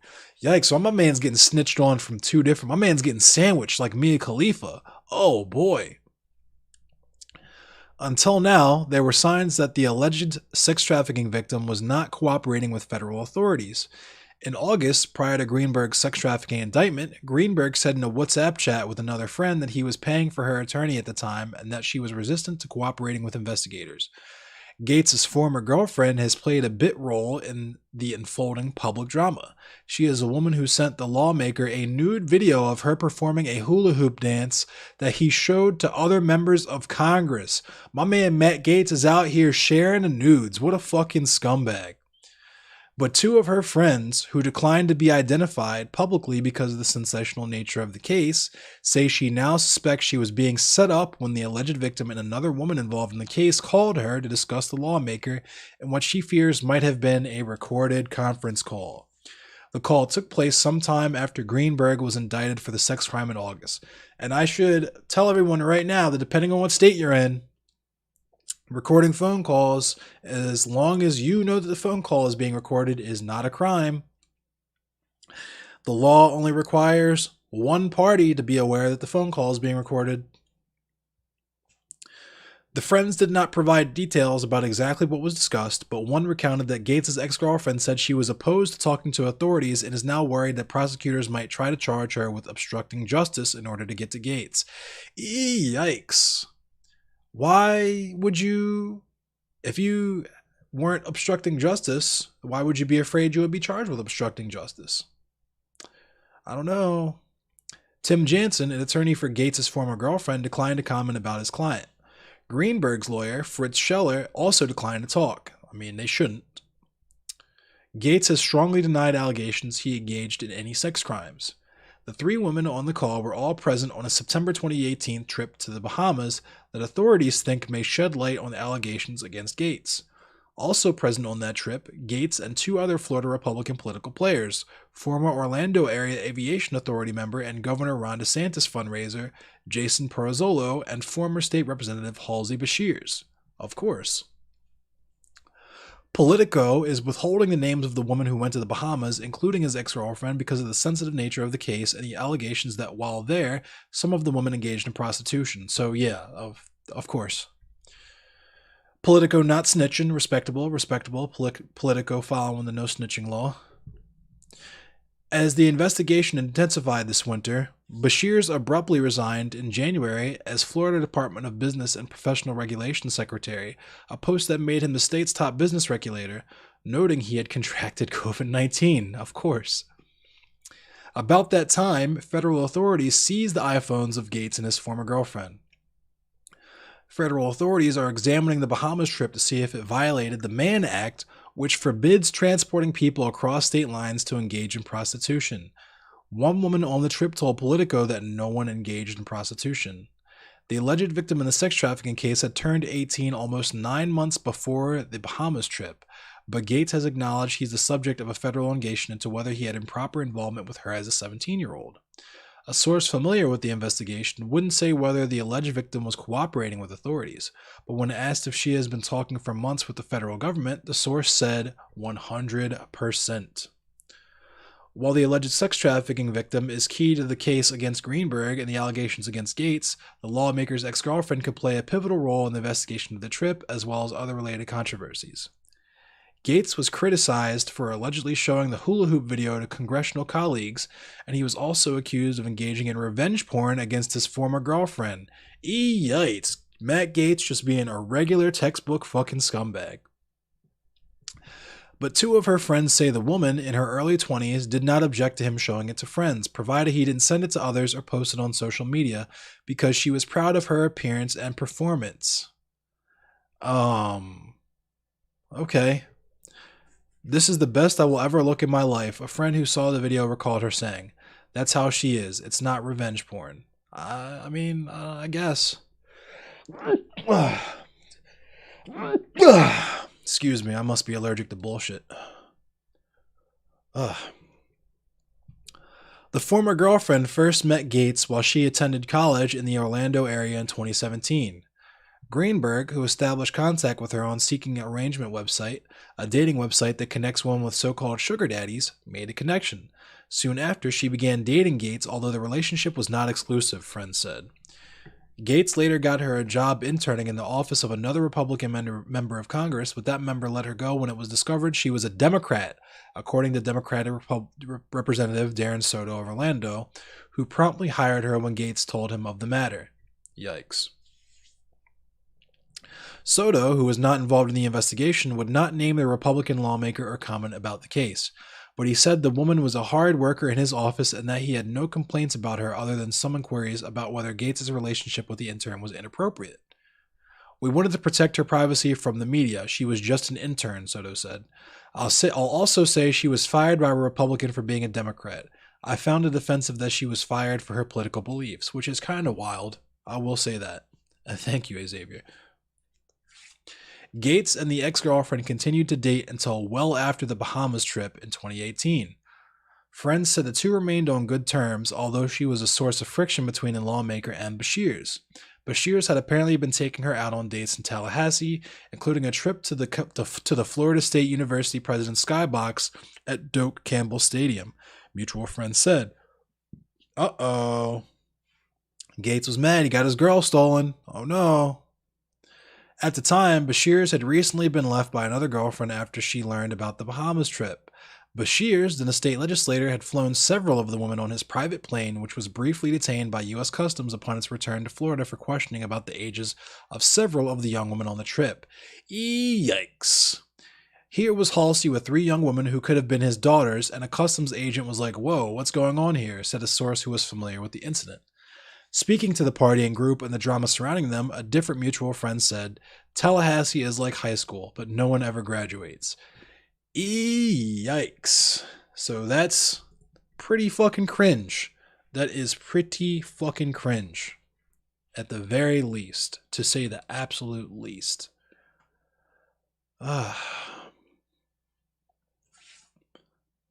So, I guess that's all the news I've got for tonight. In about 7 minutes is going to be my last tournament match. Before I do that, though, let me go ahead and accept Xavier's friend requests. I have 4 friend requests. What the fuck? I'm a bad streamer. I don't know who any of these people are.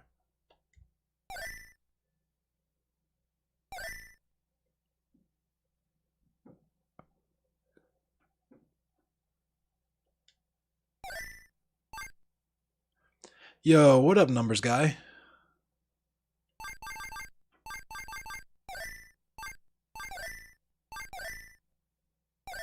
I'm just gonna accept all these friend requests. I don't care.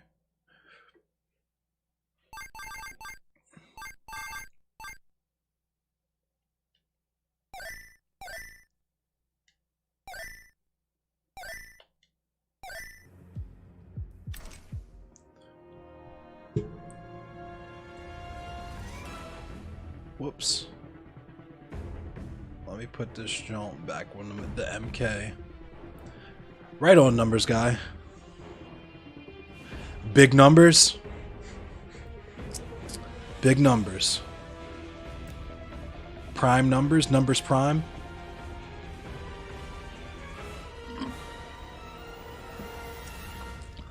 I went to the farm store, the Rofo, and I mixed the cherry icy with the Coca-Cola icy to make cherry Coke. Because that's just what I like to do with my free time. You know? And let's go back into practice mode to practice our command grabs, because I don't know if you could tell in that last match, but I whiffed my command grab several times. Several times.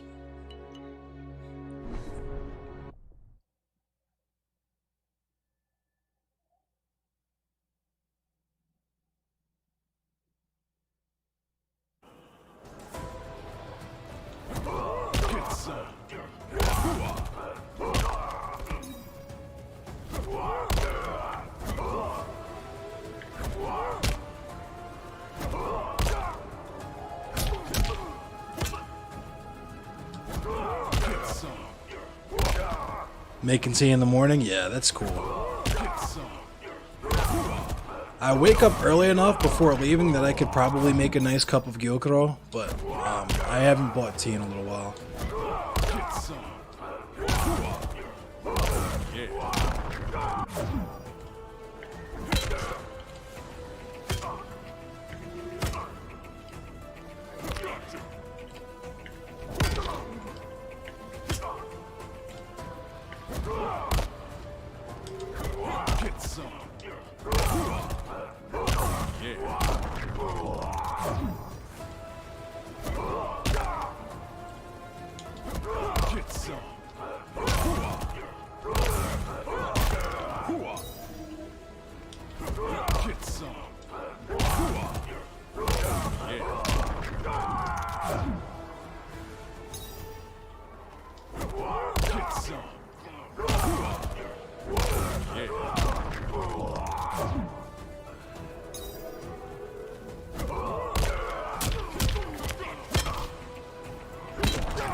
Yeah, that does the same amount of damage. I might as well just do the simpler combo. It's not as swaggy, but it costs the same amount of bar. Like, I might as well just do that. It doesn't side switch though.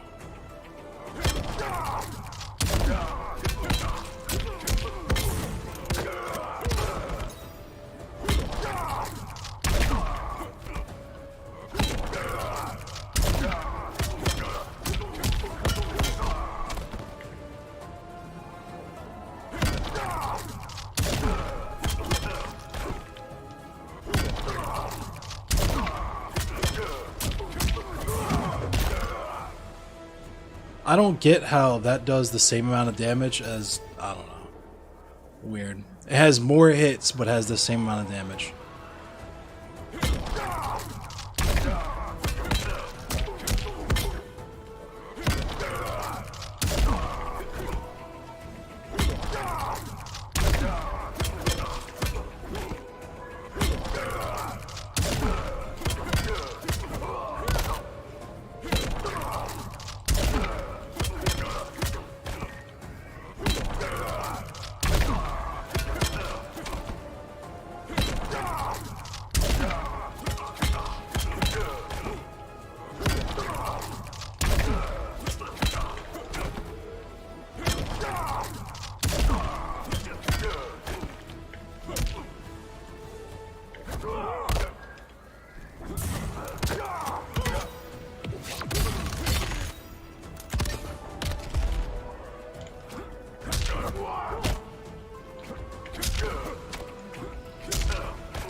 So there's my last tournament match of the night.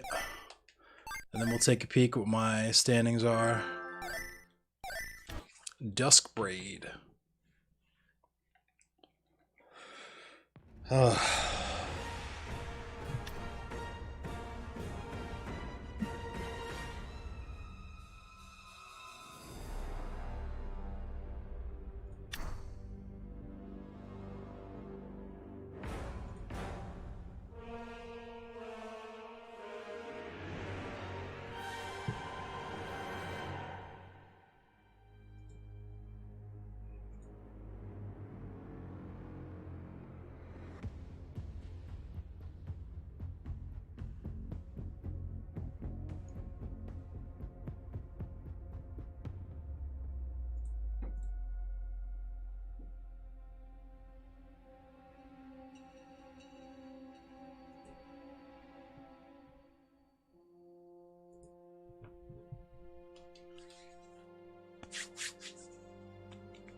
Bum bum bum bum bum bum bum bum bum bum bum bum bum bum bum bum.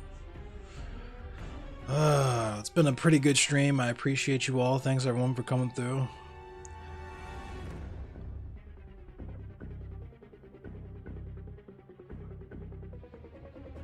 Shout out to Numbers Guy.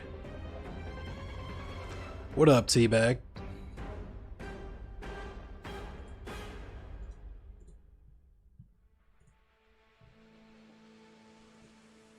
Let me see who I want to raid after I end.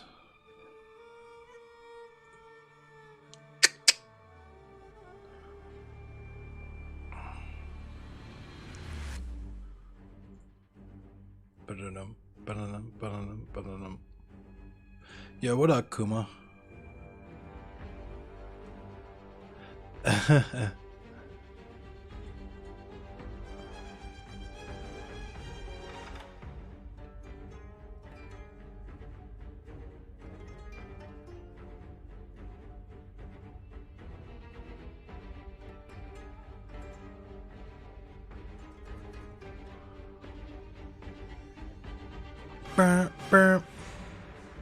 Yeah, so Mondays I think I'm gonna start doing this formula where, because the tournament, the Mortal Kombat tournament, has so much time in between matches, you know what I mean? I'm gonna do my first match, because the first match is at 10 anyway.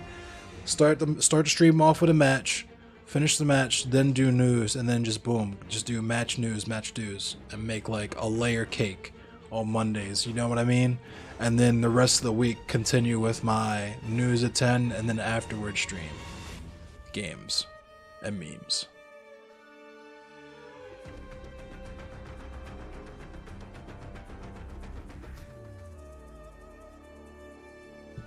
How long has MF Slayer been live? 2 hours?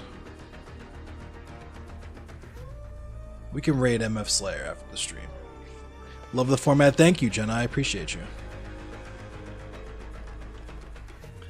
It'd be even better if this guy would hurry up and join the match so that I could, you know, get this over with.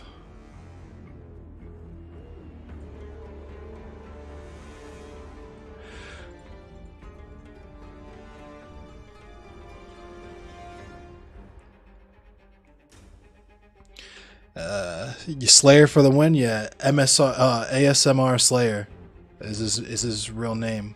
Is his new name. Yo, thanks Endless Cemetery for the raid. That's what you're waiting on? Yo, I'm in Endless Cemetery. Thanks for the raid, bro.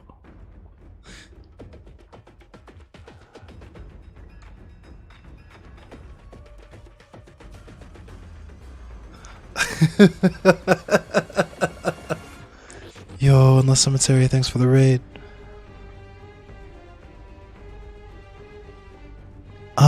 I'm feeling the love, bro. I'm a fucking beast at Mortal Kombat.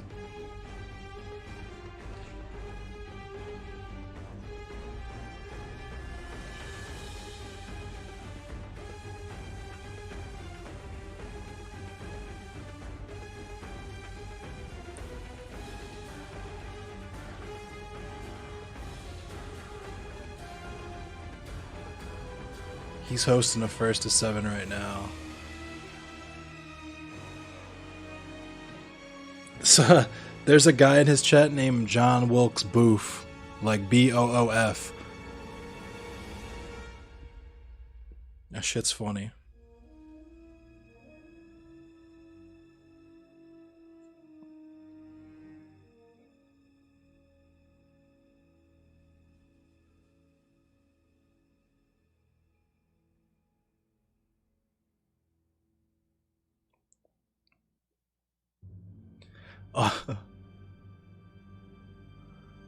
The grassy lol.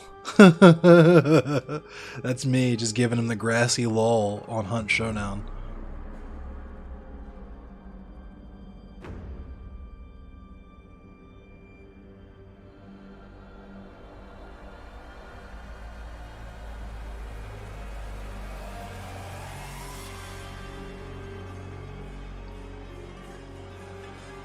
John Wilkes Booth shooting Splifferham Lincoln.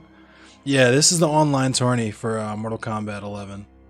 This is the ESL online tournament for PS4, and this is my last match because I lost my second match. So you got to win all 4 to make it to the 5th one at midnight, and I gotta go to bed soon. So I'm gonna probably end it after this match anyway, because I gotta go to bed I gotta go to work an hour early tomorrow. So I'm probably end the stream just a smidge early tonight so I can get to bed at a decent hour. That sucks. I'm sorry. I'm watching MF Slayer stream right now. This comeback is so strong right now. Oof. The random shoulder charge.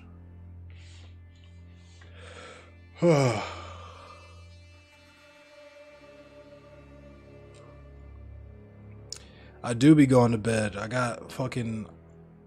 I wake up... I don't wake up early as shit. Normally I wake up at 9, but tomorrow I gotta wake up at 8. Here we go. Last match. Let's do this.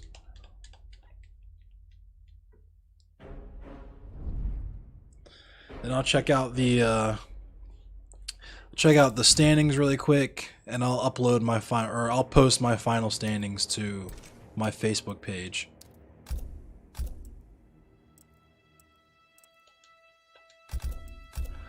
I know you're just joshing. I know. Soul Chamber. The Soul Chamber.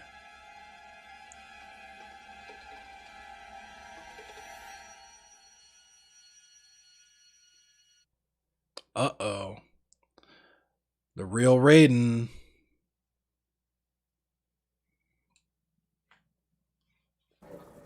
Alright, let's do this. Round 1. Fight.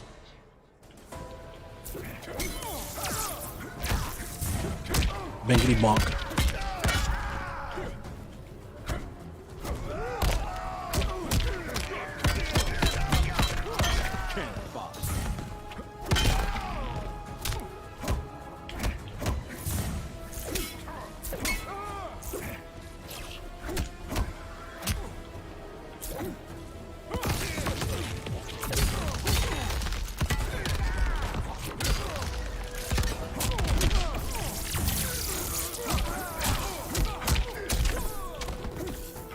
Why'd you do that?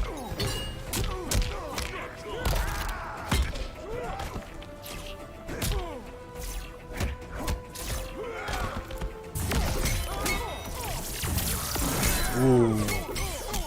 Just barely. Yeah, this Raiden costume is nice.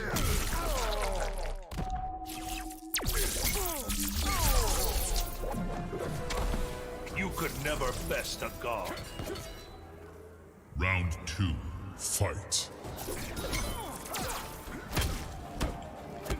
That was a whiff command grab.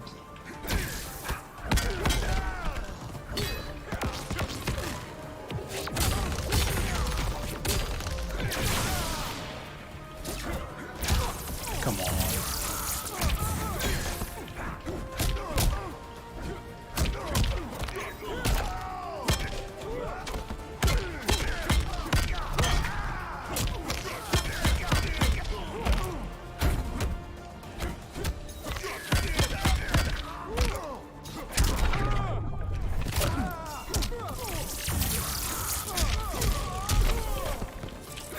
Why would you do that?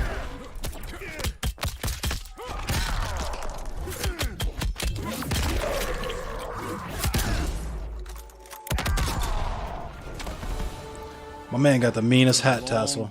I'm gonna bonk him in it too. Final round. Fight.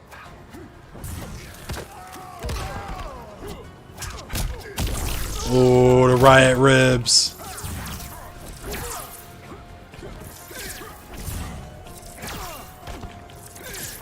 Alright, if that's how you want to play.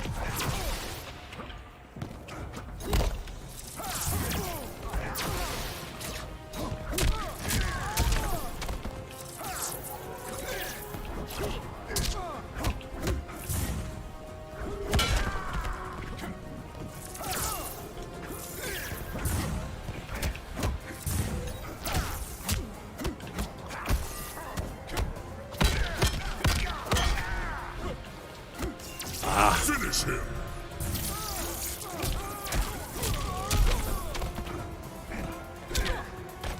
I can beat this dude. The reverse electric riot ribs, yeah.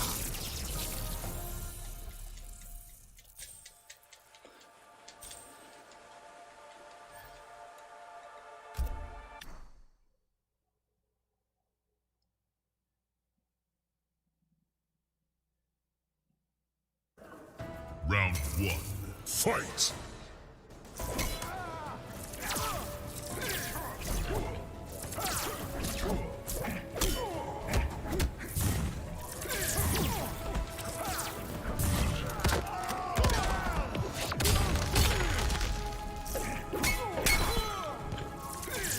Nope, stop.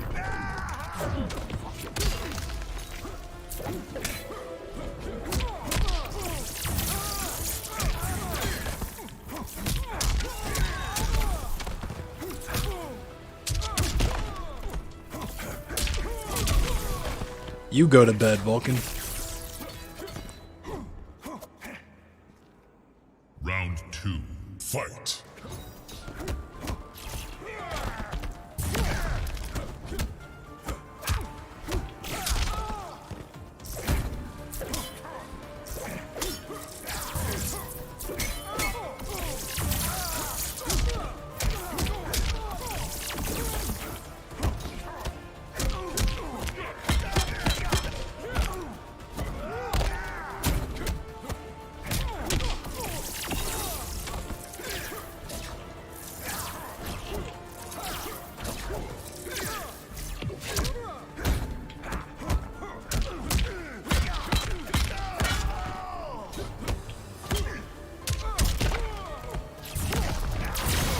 Damn.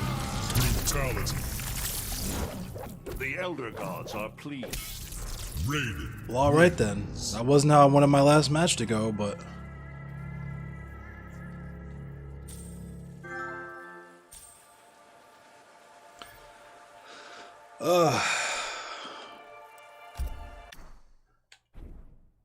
Probably not going to be great for the standings, but we'll check it out anyway. F. I just need to practice more. I literally only play this game once a week, and if I labbed more, I'd be more of a competitor.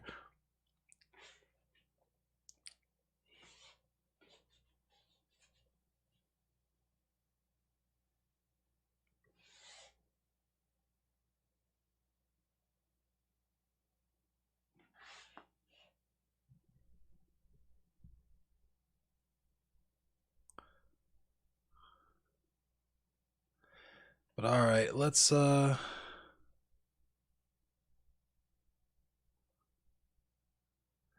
after we peep these standings, I'll go ahead and raid MF Slayer. Thanks for watching, everyone.